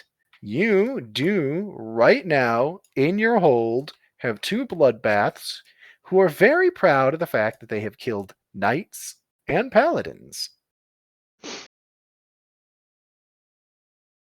And they have agreed to wait for where you drop them off next. though they have requested that the next planet we go to be the one Have we a drop them city. off at. Yeah, have a Unless city. we can offer them a juicier target. Well, I mean, you're going to give them, if you drop them off here, you'll give them exactly what they asked for. Mm-hmm. Either at the mining colony or near the breadbasket. Or on the breadbasket. There's plenty. there's plenty of cities in this area for you to drop them at. I mean, if we drop them at a central point, it might, but before we arrive and we lay low while boosting the rebellion, it might draw the paladin off. They are the kind of threat that would draw a paladin. Oh, you know what we could do? We could get them to a station, hand them a bunch of money, point at the board, and say, "This is money for tickets. You pick the planet. This is a transportation hub. They'll take you to any planet in the system of your choice." They might like that. I will tell you now, there is not a transportation hub in this area because they don't want people moving. Okay. They're very careful. You're aware of this tactic as a native of the Federation as well. The Feds don't really like people moving because if you move, well, you can explore around, make more friends. It's easier to start a rebellion if you can travel and meet more people. So no, they do not have any they have shipping hubs, but not just civilian travel ones like that. Not out here anyway. If you were one of the more populous planets where it's like hive worlds and stuff, there you'll find that. But not where the general public doesn't go. Let's put it that way. Think of this as Australia. Actually, definitely think about this as Australia, because you'll also have an equal number of things trying to kill you.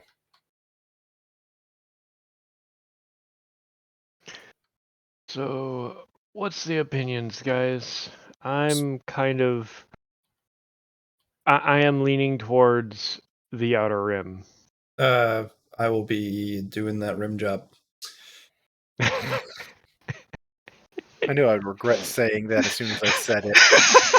Like, as soon as it came out of my mouth, I was like, why did I phrase it that way?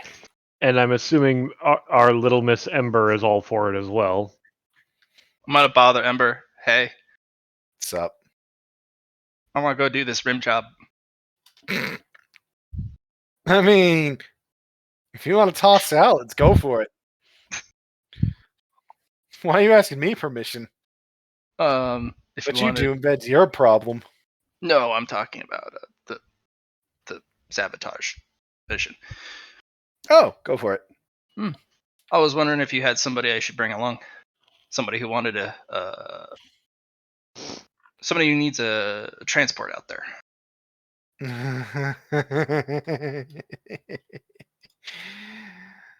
I might have something. Sometimes it's hard to get a ride. Let me think about that, because I got to talk to somebody. I'll get back to you. Okay. Pre-warning, if they do decide they want to go out, it's another one like your new friends. I have a lot of those. Talking about the ones that you had to bribe with bodies. Oh yeah, no, we're good with that. Cool. Just warning you in advance. Don't know if he's gonna agree, but at least I think he's still going by he. Whatever, I'll figure it out. Okay. Hard maybe, though. Hard maybe.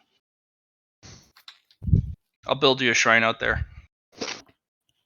Go for it. Good. I will. So me. Yeah. Just leave. Yeah. We might have more blood baths to take. As I kind of come to in the office after meditating.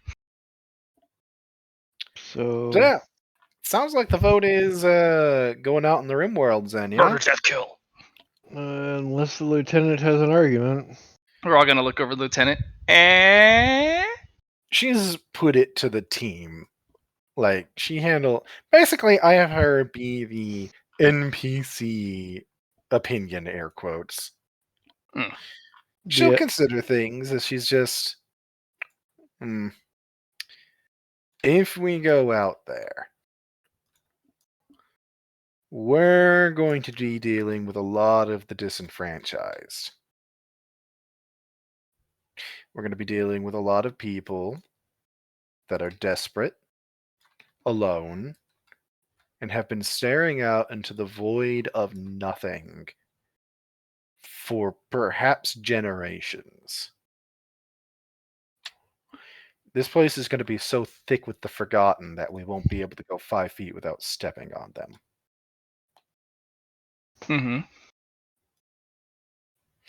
I understand you all have made an agreement with him, so that doesn't immediately set off any red flags for you. Oh, it does. Oh, it does. Yeah, No, it's that's a potential problem.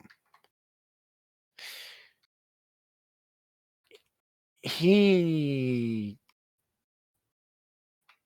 gives his people blessings, but if you haven't noticed, he doesn't ask them to make the best decisions. And just as importantly, he doesn't necessarily give them goals. he actually wants you to encourages you to make bad decisions. Yeah. So we're going to be dealing with a place where his influence is ascendant. Yeah. I actually have several ideas on how to potentially make this a success, but that's for later. I have plenty of ideas on how to make this work. It's a rebellion from a bunch of people that have been sent out this way by the feds because the feds decided the best way to control them was to put them as far away from anybody else as possible, where they could quietly execute them and could control when they get food, when they get water, when they get more people. Well, be a little forthcoming. I did happen to build a special something, since I am the Forgotten Soulney Smith, for a leader out that way. Oh, hell, that means they're organized too. And that thing that I made is, it is not normal. Alright, so here's what we're looking at from my perspective. Alright. We're going to be walking into the Forgotten's playground. We're walking in where if you gave an item to someone he actually wanted you to give something to, that means we're going to be dealing with an organized cult. Yeah. This could be nasty. It's completely possible we're about to walk into not a freedom fighter group, but more of a terrorist cell. In which we might have to compete if we want this done a specific way and they don't want to do it that way. we're definitely going to have to compete with influences. Established influences. Joy. And it's not going to be a. And while we're doing it, we're going to have to be fighting the Federation and whatever paladin they have out there. We have some paladin killers on board, so we're fine. We should find out what paladin. That would be good too. Would you think they would stick a very, very powerful paladin, or someone who's been disgraced and they want to tuck away? They need somebody Yes. who's going to maintain control. So someone stupid strong. It's either somebody very competent or someone they do not want visible. No in between. Okay. We have to I'm- find out who's in charge. I pull over the whiteboard in Lieutenant Aries' office, flip it to the backside, which is Are empty, you and I list. doing? So, are you having this conversation in his office? We haven't left. He's We're he's that oddball currently team. squinting at you guys like, why are you still here? Well, we've looped him in on the decision making process, so in case he has something to add without his Yeah. knowing. He keeps looking up and going, why are you still here? Because we haven't made a decision. Goes back to doing what you're doing because you're ignoring him.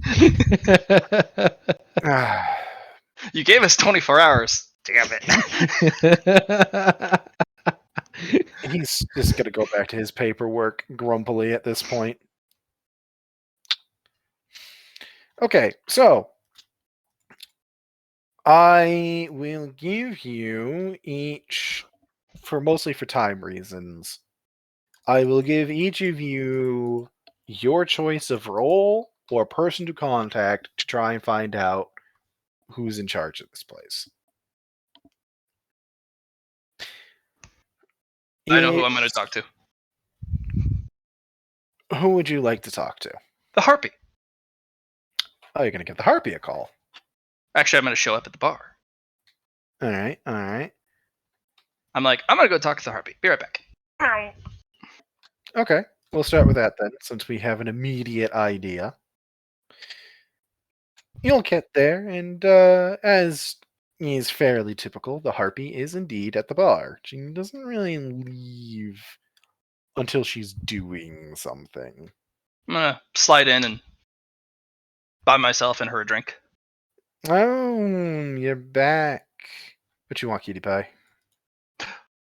Don't tell me with a good time. What do you want? Oh, we've been presented two options. One is your typical go beat 'em up, break the stalemate. Very boring, very brutal. The other one is the volunteer job nobody wants to take, which we are unfortunately very, very, well, I need some fitted to. context. Brief context. Quick. The rim job. 20 words or less, context, that's not rim job. Go. Mining colony on the rim next to the Federation breadbasket. Got it. So Saboteur job. Got it. Yeah, no, I see where this is going. So they offered you. Oh, and it's because it's on the rim. Nobody wants to go because it's the rim. The Got rim it. job. You had to ruin it at the end. Like every rim job. Anyway.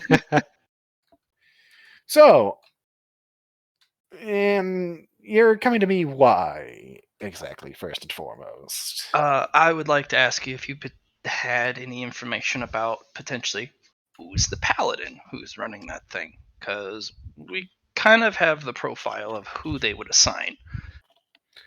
Well, but they're only going not to who. assign a couple different people there. Right, we're trying to figure out who. We also know that it's the Forgotten's, like, that's his playground. And I actually know the guy who's in charge of it, because I built a thing for him. Yeah, because I'm the Forgotten's only smith.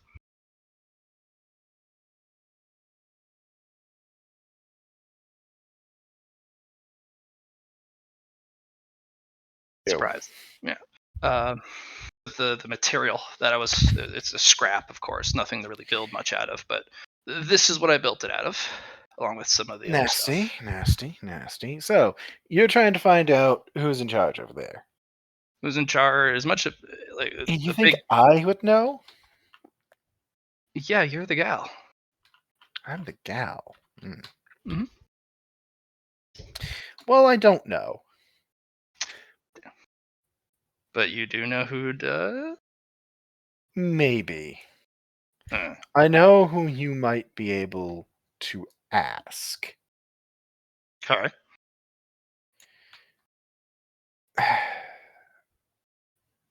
It might not be.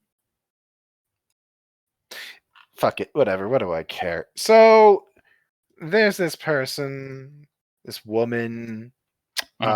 She's a member of the Sisters of the Rose. You know them, don't you? Probably not. They're Mhm. Sisterhood of the Father. They are healers. They all have a vow of silence. Yes, I've met them on the primordial battlefield. Yeah, I'm not surprised. The only person that I'm aware of personally that could probably find out for you would be the one in charge of their order, the one they're actually named after, Miss Rose herself. Mm, okay. She has contacts in very high level sections of the Federation. That's gonna be not free though.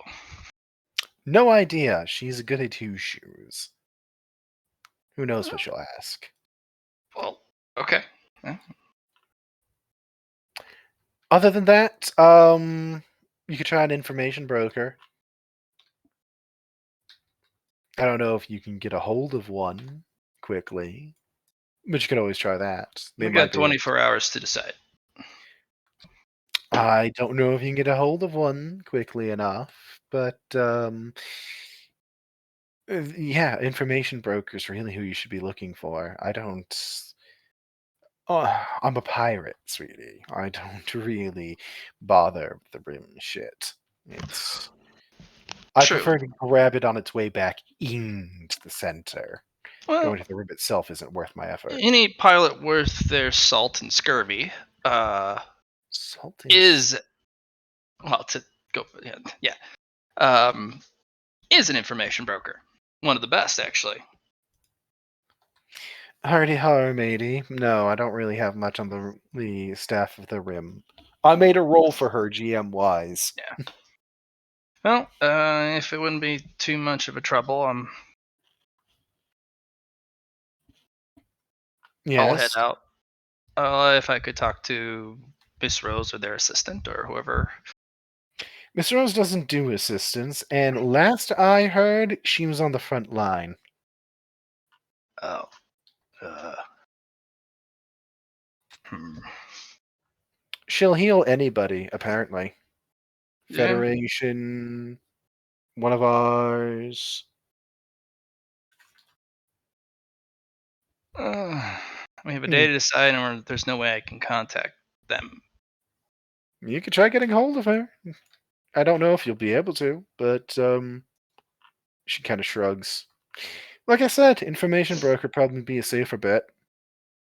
Got a friend? I have On a couple, but Tortuga. on Tortuga. Okay. Well, I'll try and reach out. All right. I'm wanted in literally every country in the galaxy.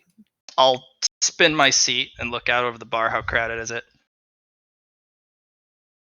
Let me roll a luck test. Go ahead and actually roll me a luck test. Roll me a luck test. Actually, no, don't roll me a luck test. I give you one person to ask, and this is who you asked. I was just gonna yell out. Anyone know anything about the rim? I'll pay. Give you one person to ask, and that's who you asked. Yeah, All I'll right. annoy you on that. Okay. For the moment, we're gonna swap to somebody else. Okay. Maybe we'll come back to you if we don't get answers anywhere else. How's that sound? Okay. Blast! We'll go to... No, actually, knowing time-wise, Silco. Silco's the one on a shared timeline for us. Okay. If I'm not... Sorry, Ogre. I just remembered No, that it's no Johnny worries. usually needs to get off earlier. Yep. Johnny! I am going to go to my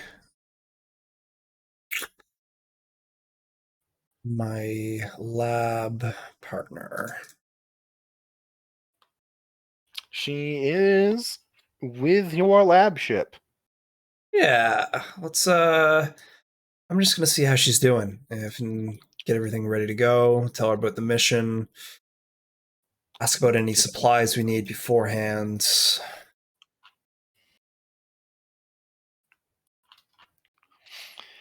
Where did I put her token? Just so I could pull her up since we're talking to her. Where the hell did I put her? Shit. Oh no.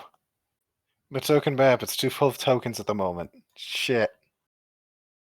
Panic, run, scream, noises. What do I can more readily grab these two's token. I'm gonna just slap them up because I can. Well, when you meet up with her, she's just like, "Oh, hey, there you are. I was wondering if you were around still. I wouldn't leave you hanging, but I What did if for I a little bit. wanted you to?" What was the last I part, c- Liam? I didn't catch that. She's making a bad joke. She's like, "I'm Okay. kidding. Okay. What you want? I was. We've got a ship. We That's not do serious. finally. We have labs, a ship. Nobody asking me questions. I'm here to debrief you on where we're going next. Where we're taking the ship. We're going to the. Is it somewhere fun? I have no idea. I've never been. Not encouraging. Continue. The Outer Rim. That's not fun. No. But it gives us a fair amount of time to work on our project. And we might find new test subjects, I guess. Yes. We're going to be going to a mining facility on the Outer Rim. I'm sure there'd be some interesting material there as well. Yeah. All right. So we're going to the Outer Rim. I'll get... I don't know. What do you pack for the Outer Rim? Rain gear? Bug repellent? Extra ammunition? Not sure myself. But I just know that it's going to be a difficult journey. Huh. Well, I'll start getting things ready. Excellent. Was Is there anything you there need on something my else? side? Or we any strings I need to pull?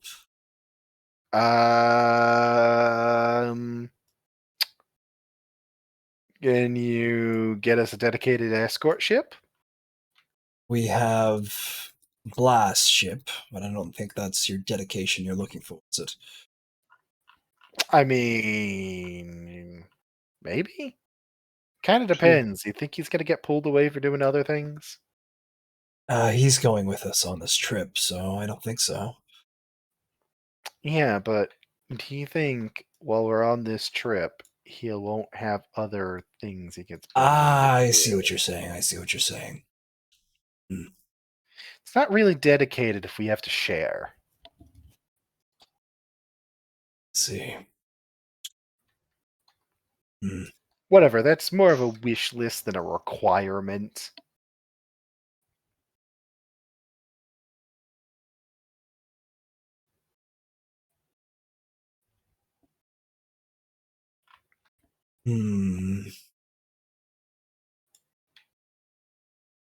Don't worry about it. We're not going to get it, and we both know it. I'll bring it up with the requisition Ares. Oh, yeah. Sure. Yeah, can I just have an entire warship? Thanks. You never know. He might have something lying around. I wouldn't bet on it. I'm not going to either. All right. So we're going to the rim. Cool. You know what? Maybe we'll find some cool aliens to dissect. I'll look on the bright side. Look on the bright side of vivisection. Yeah. And she's gonna start trundling about, starting to get things packed up again. I She was guess, clearly getting settled in a bit. yeah, what I'll do is I'll actually do my side of things on the ship that I need to do to get things ready to go for the journey. Cool. Figure out You don't want what's going on. to. You don't want to try poking around about what everybody else is trying to poke around about, then?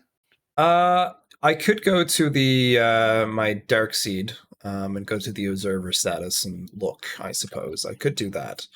You can attempt it. You don't know if a paladin would show up on that, but you could. You could definitely try. A paladin? What do you mean? Why would a paladin show up on the dark seed? Have you been listening to what everybody's trying to find out? Ah, right. They're trying to find out what paladin is in charge of all the the military operations to where you're going Right. to Oh, figure that out more makes more about your sense. opposition. My opposition. Yes, Hmm. Hmm. because they don't want to die mostly. No, that's pretty fair. Not gonna lie.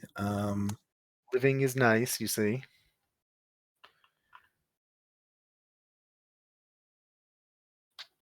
Yeah, let's check the observer. Let's see how he's doing and see if he knows anything about the dark sea. Not sorry, the paladin that could be.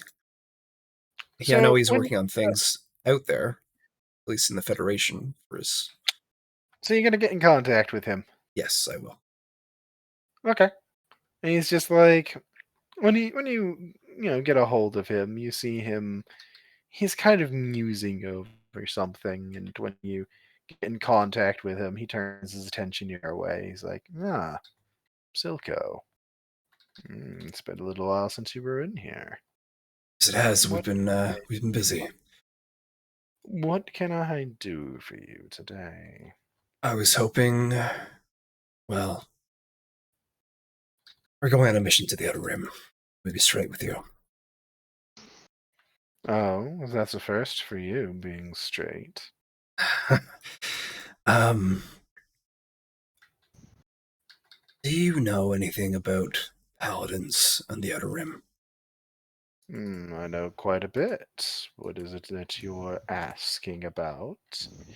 And what's it worth? What are you willing to offer for the information? I'll offer the same as last. Hmm. Why do you want to know first? We are going there. I will be there personally, so it is in my interest to know. Let's see. Is there a specific area you're looking for information on? Each one has a different paladin, a different hmm, operation running out of it. They told us that, didn't they? The Yeah, I just didn't give you guys a name. Like yeah, it'll just be a you tell Don't him. forget about the bread basket next to it. Yeah. yeah. So in Once that you area, once you tell him about it, he actually kind of studies you for a very, very long pause before. All right. Tell you what. I know where you're going now, and I know who you're looking for. Hmm. As for what I want from that, though, your first price isn't going to cut it. see, I know what you're looking for, and it's it's not easy information.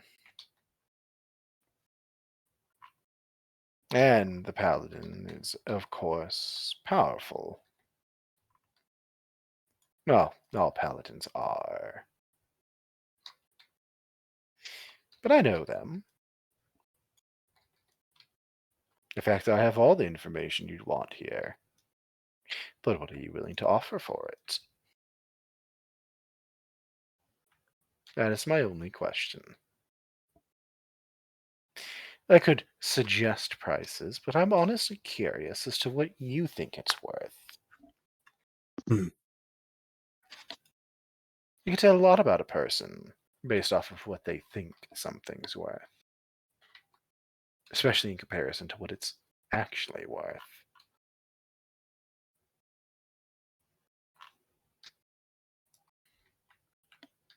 I will offer up 20 merit. You're going to offer him direct merit? Yep. All right. All right. He will slowly nod, and he will accept your offer. Okay, I'll subtract it from my character sheet. Very well. I will give you what I know then, in its fullest. That was a very, very worthy expenditure.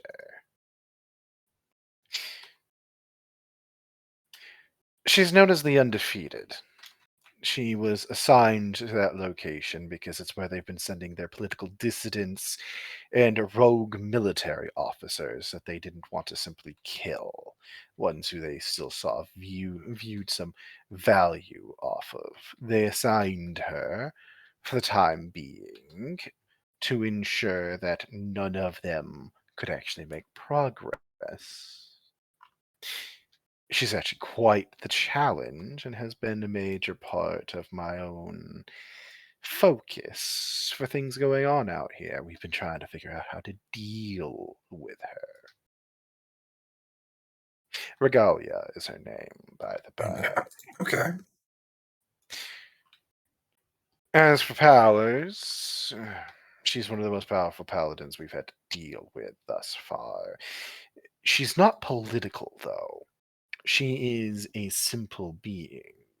She fights, she kills, and she does it in the name of their burning god.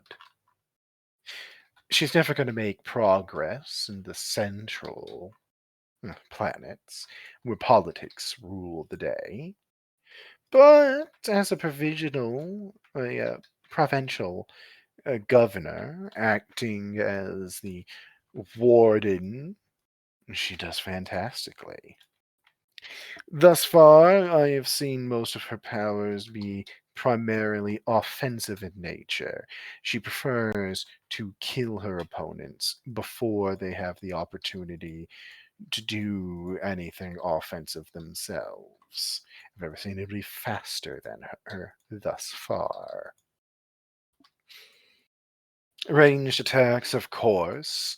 There was an incident where a rogue asteroid was going to hit the military facility that she headquarters out of, and we did see her create a shield capable of defending it.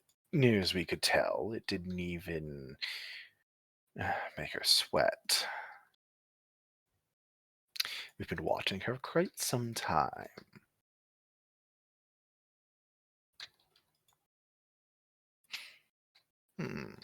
I could give you a full and proper profile if you like, but that's the basics. Actually, with what you paid, I will give you a full profile. I appreciate that. As it stands, as for her forces, she has, at the moment, a bit over 200,000 troops. A little low because they've been pulling veterans off of the line and sending them to the front. Good for everybody else. Naval forces, woeful, to be frank. If I was, well, intercepted communications indicates that she has been petitioning that they send some of her ships back immediately. She feels that the retrieval of troops, the recalling of them from her front, will just encourage pirates to start acting in the area and for dissidents to seize ships. I would agree, honestly. But High Command doesn't care. They're too worried, you know. Okay. Energy blasts are atypical. I've seen her suck the life from opponents when she's fighting them. And she got put up against a fairly decently powerful fire priest once. Some priest of Ember that wanted to make a statement. It went lovely. For her, anyway. They dealt a few blows to her, and as she struck back, we watched her heal. She would never call it vampiric, but no one gives a shit what she wants to call it. A lot of wide area attacks, primarily non lethal from what we've seen. But given what we know about her, there's no doubt that she will be a dangerous opponent, even there, and will be more than capable of converting it over to offense. Her specialty at the end of the day is one on one duels, however.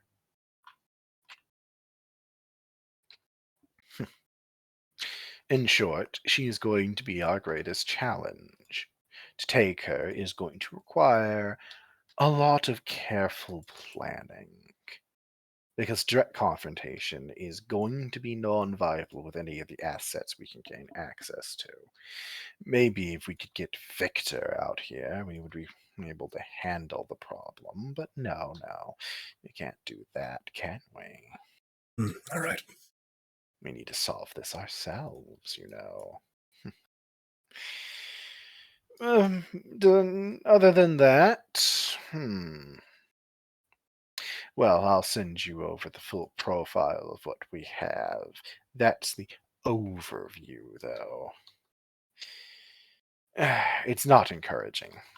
My summary would be that she has earned the name Undefeated and has been holding it nicely.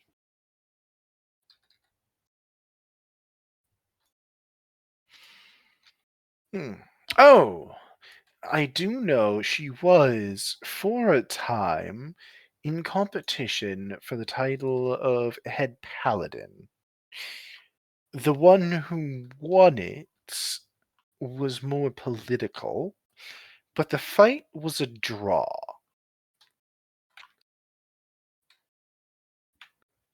He mostly won because of the politics side. He got more votes post duel when outright power wasn't able to um, resolve it.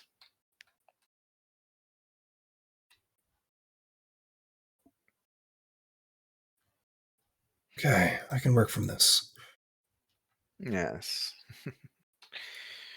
As for ships, they have one fleet left in the space and an undermanned one at that. Well, not undermanned, but more undersized, anemic, even. They have maybe 30 ships.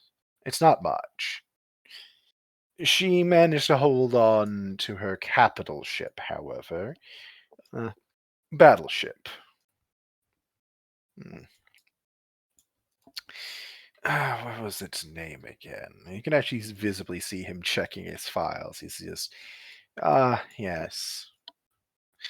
The Word of the Burning God. It is likely at this point the most modern of the ships that are available to her. It's quite heavily armed.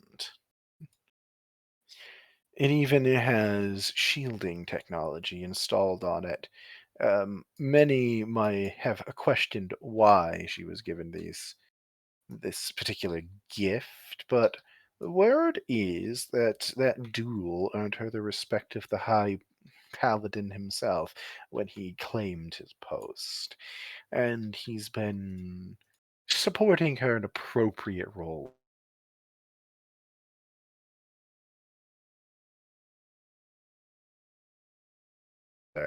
You piss him off. I don't consider that a bad thing, but it's noteworthy at least. Hmm. Otherwise, frankly, she's not a political animal. She doesn't give a shit about it. She wants to do her duty. She wants to do what she feels the Burning God wants of her, and she wants to excel at it. And that's it. She doesn't care about honor. She isn't particularly personal about things. Unless, of course, you commit blasphemy, and then she takes it very personally. Okay, blasphemy. Okay. She has a temper on that front, even by their standards. Is there more? At least more that's of use.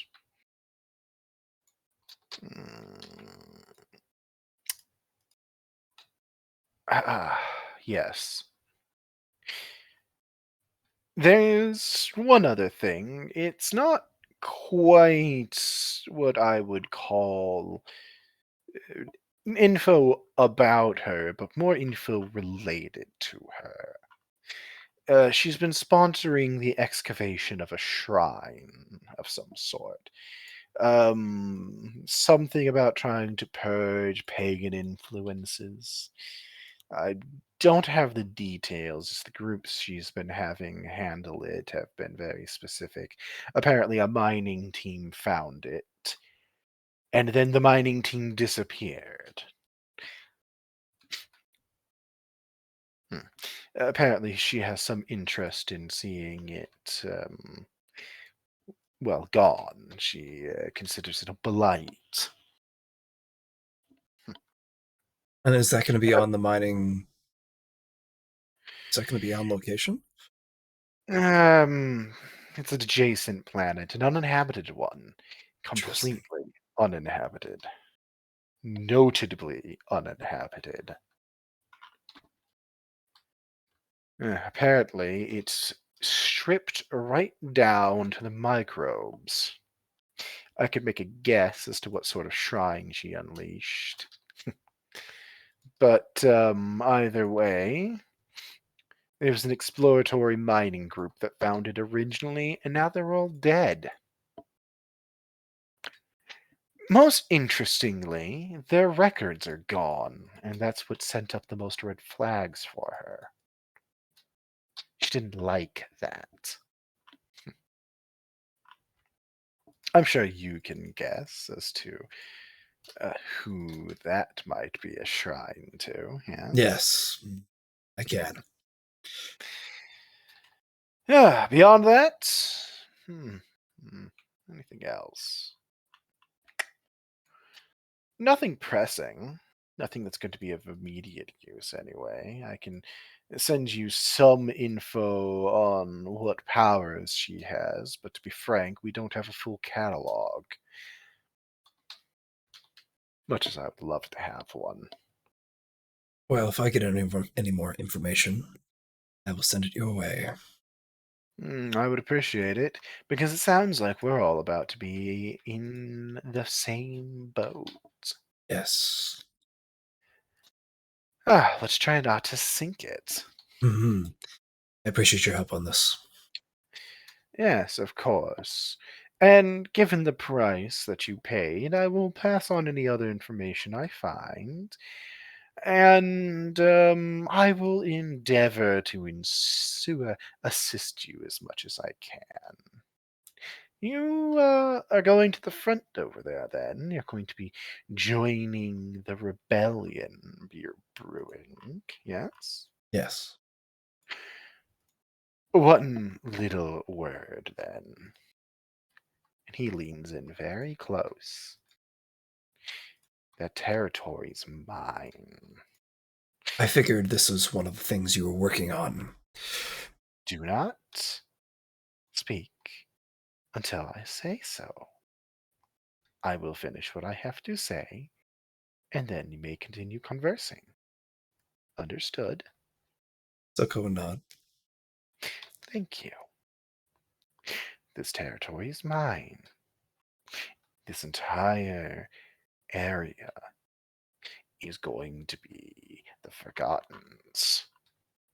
I am placing my claim here and now to you, and I want you to tell Victor, Victoria, and anyone else that thinks that they can put their boot into it, that it belongs to us, and we will not tolerate interlopers, though we won't reject the hand that offers help, so long as it's made in goodwill. I feel you're an excellent choice on that front, as you are polite, and I have quite enjoyed our dealings so far, and I believe you will respect our claim. But make sure that's passed along. You can send it through an intermediary. I would highly suggest it, in fact, as this will likely not be to Victor's pleasure. You may speak now. Silco will kind of just look at him and say, I understand. I knew you would. You're an understanding man, and I do very much enjoy working with you. That's why you are a more than acceptable friend to be having out here. And after that, Silco will disappear. As it's like, he called me a friend. I'm just gonna leave. I'm just gonna leave. Goodbye. Click. Hang up. You have been asked to pass along a message, and it's not recommended to do so directly. Yes. All right. Thanks for the session, Leo. Yes. You guys can do with what info you want with that. We're gonna call it here for the night. I will give you guys a bit of time to think on what you want to do if you really want to go into this front. What about Ogre? You never gave him a chance. Ogre doesn't really. Blast doesn't really have anybody that would have any contacts out that way. Blast has the capability of getting people and resources. That's what he's got available. And I am getting off partially because I do need to go to bed. Mm-hmm. Because I've got work tomorrow. Yep. But yes, I was going to figure at that point that Blast was more going to be getting more people for this. Mm-hmm. Regardless, for tonight, we're going to end it here. I'm going to assume you guys probably still want to go into this, but if you do change your mind, let me know. I have stuff prepared on either front. If if you do go into this side of things, it's going to be a bunch of preparing a bunch of fucking Fuckins. you're basically going to be working with a rebellion, and you're going to be like working with them to run things. So it's going to be a lot of hit and run tactics and stuff. It's not going to be you're not going to really have the forces for a straight fight. That's just as a heads up. No, at a character, I figured it's not really going to be Blast's wheelhouse, since he is a hit it and stick it type. That's the thing, is there is a point of this where you're gonna have to hold territory. Mm-hmm. And I There's realized no question. it's just the primary tactics aren't really what I think he stick can adapt. last. You know what I mean? I think he'll be able to adapt to this pretty well, though. Yeah. Because there's also going to be a clear delineation of enemy and foe here. Yeah, which will Friend and be foe. nice. And you have The- somebody who can deal with the politics. Mm-hmm.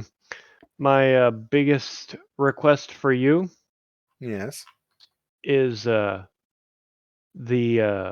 to send me the details at some point over the tweaked out fucking stupid heavy power armor that I purchased.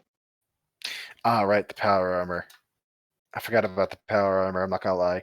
Yeah, I'll get you details for that. Send me a DM so I can have that where I can actually read it and remember that. I have most of what I'm thinking for the stats for the ship done.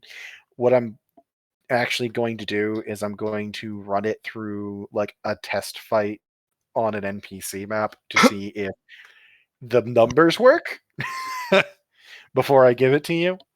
That way, if it comes out too small or something, then, I can fucking correct it before I give it to you. I'm in a testing phase for it now, though. Yeah.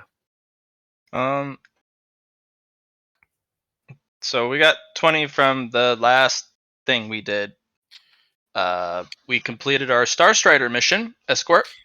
Yes, you did. It was a very simple mission after the shrine was over.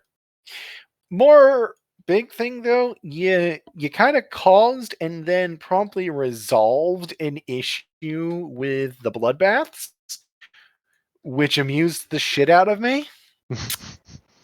I was only gonna give you for the Starstrider thing because it was pretty simple, like 5 merit.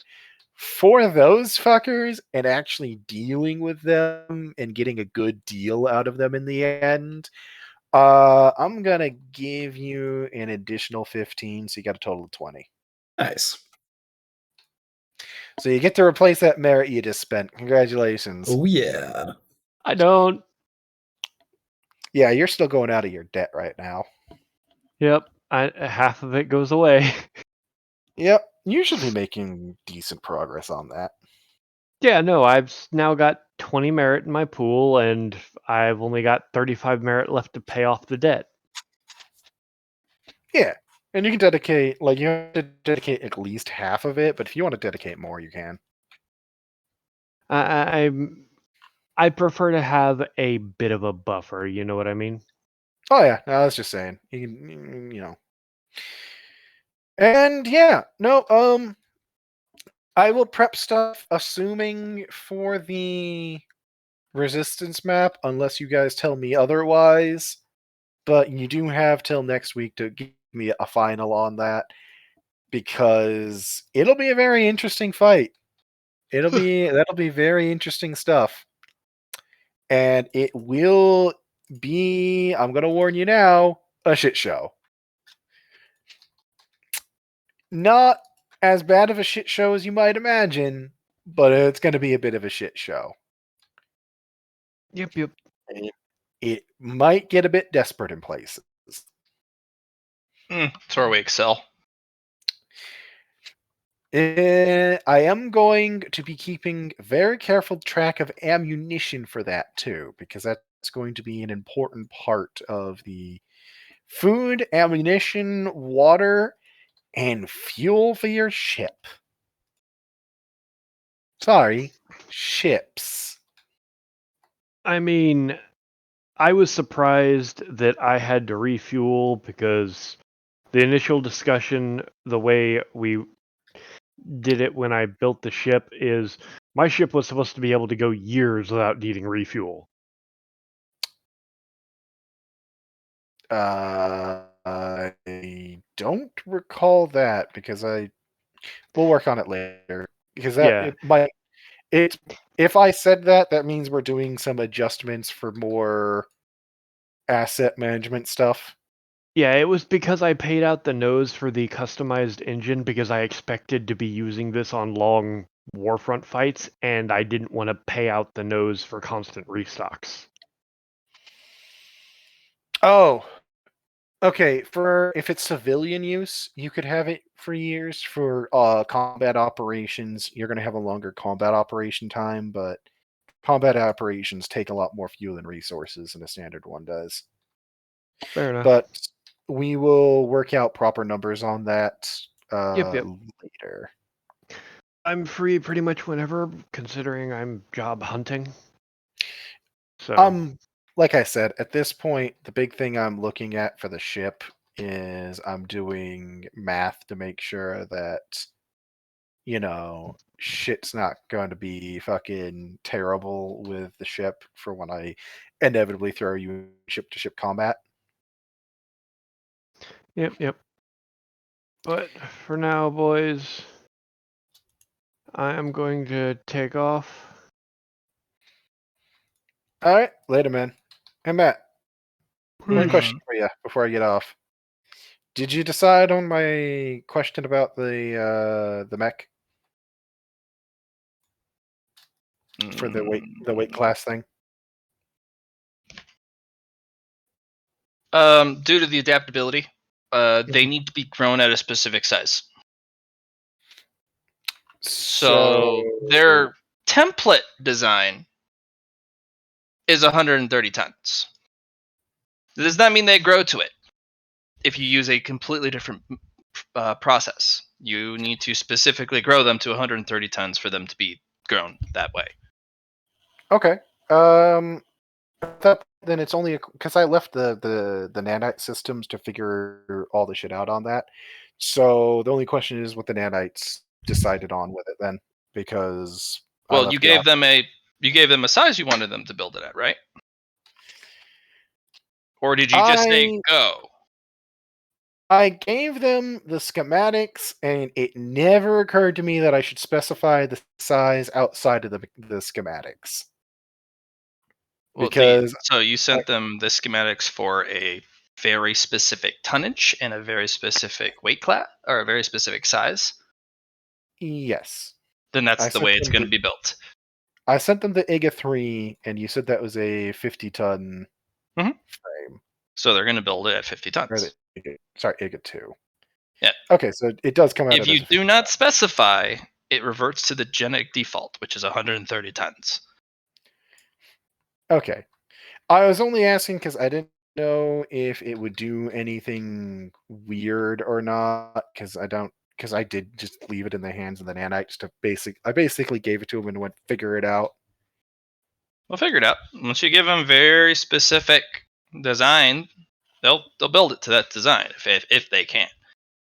Okay.